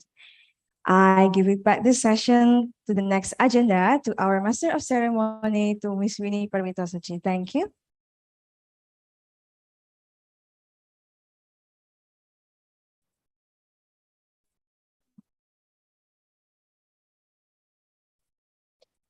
Dear all plenary speakers and moderator, thank you for the interesting and insightful discussion. Ladies and gentlemen, the last session is closing remarks that going to be delivered by Dr. Antony Paulus Sunjaya as the Vice Director of Health and Economics Research from PPI Dunia. To Dr. Antony Paulus Sunjaya, the time is yours. Distinguished speakers, Professors Benny, Arangka, Felix, Arif, Retno, and Agus. Professor Jamal, Rector of Universitas 11 Maret. Deans of the Faculty of Economics and Business of UNS, Universitas Kuala, Universitas Udayana, Universitas Tidak. Editors of Eurasia, speakers, participants, Prof. Iza, Pak Malik, and Nama Budaya, Salam Kebajikan. Salam 24 Jam. My warmest greetings from London. On behalf of the Overseas Indonesian Student Association Alliance, or commonly known as PPI Dunia, it is a pleasure for me, as Vice Director for Research and Policy in Health and Economics, to extend our gratitude to UNS and the organizing committee for having us to be a part of this conference. This year, PPI Dunia celebrates our 100th-year anniversary, including in our annual Congress in Jakarta this week. Since its beginnings in Leiden, the Netherlands, in 1922, chaired by Muhammad Hatta, Indonesia's first vice president, the alliance has steadily grown in line with the dreams of the nation, and now has chapters in over 60 countries globally, including almost all G20 states. We have transformed from a focus on pushing for Indonesia's independence to one that acts as a think tank, an active contributor to support Indonesia's growth and prosperity to achieve our golden era in 2045. The theme of today's Congress on regional economic development, information technology, and sustainable business is hence entirely pertinent to our own focus in supporting Indonesia's stronger recovery post-pandemic, including with the coming publication of 5 books presenting the recommendations of Indonesian overseas students, supported by the National Research and Innovation Agency Press. I'm pleased to hear the wide range of discussions we had this morning, from financial technologies to sustainable funding, and having looked through the free paper sessions, wide variety of topics, certainly hope plenty of them would be translated and scaled beyond the research setting. I do hope this Congress will also act as a catalyst for more collaborations between universities in Indonesia, but also abroad. With over 120,000 students studying overseas in some of the world's leading universities, many of which are postgrads, PP Dunia stands ready to be a bridge between them and institutions in Indonesia, including supporting those without a home base to be affiliated with Indonesian institutions once they return. Closing up, reflecting on my studies in Indonesia, UNSW, Harvard, Imperial College London, and other universities, there's 3 takeaways regarding research I wish to share. First, research needs time. High quality research will take time, requires substantial investment in resources, but when successful, can bring huge economic multipliers. Research needs collaboration. It is an ecosystem to grow and flourish, including with partners from industry, government, media, and communities. Research needs translation. It should not stay in journals and take decades to benefit society. I am of the belief that if our research can change policy positively, it is far better than publishing in Q1 journals. Thank you once again for having us. Please feel free to ask the committee on how to contact us, and I wish you all a fruitful discussion.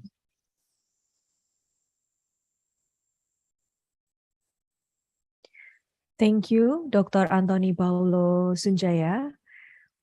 Dear all participants, ladies and gentlemen, we invite you to join the parallel session that will be start at 1 p.m. And finally, thank you for participating in this webinar. See you and have a pleasant day.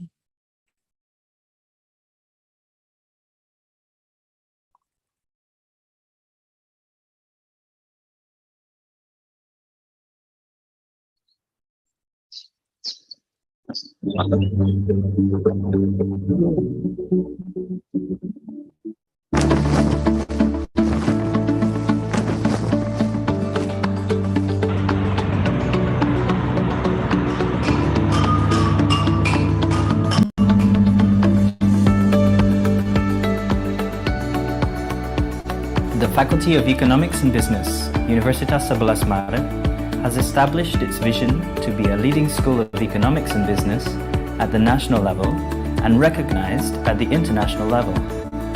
FEB UNS currently has 7 degree programs consisting of 3 bachelor undergraduate programs, 3 master programs, and 1 doctoral program.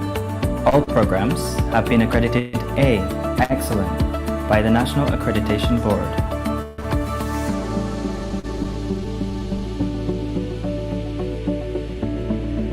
Faculty of Economics and Business, Universitas 11 Maret has established its vision to be a leading school of economic and business in Indonesia and internationally recognized by delivering high-quality teaching, excellent research, and community empowerment.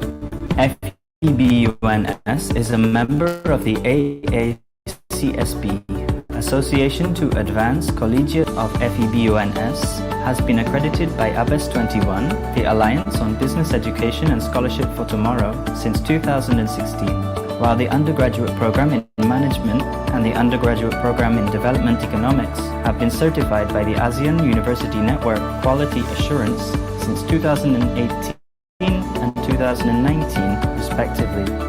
Research outputs of FEB UNS have been among the top 5 in Indonesia. A number of articles written by academic staff have been published in prestigious top-tier journals.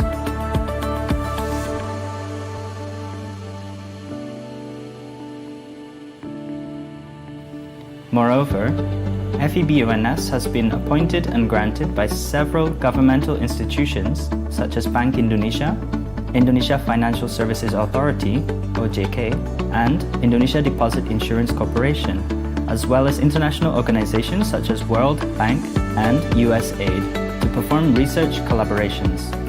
The Faculty of Economic and Business is supported by qualified academic staff with more than 45% hold a doctoral degree. The curriculum is assigned with demand of job market. FEB also participate in Campus Merdeka. FEB UNS also plays a role in community development through several activities, including community assistance, training and consultancy for micro and small enterprises, rural development, and many others. Students' participation in scientific, art, and sport competitions, both at the national and international level, is also strongly encouraged. Students also have opportunities to intern in corporations, governmental institutions, or non-governmental organizations. There are also opportunities for students to participate in international mobility programs. To accelerate the quality of education and research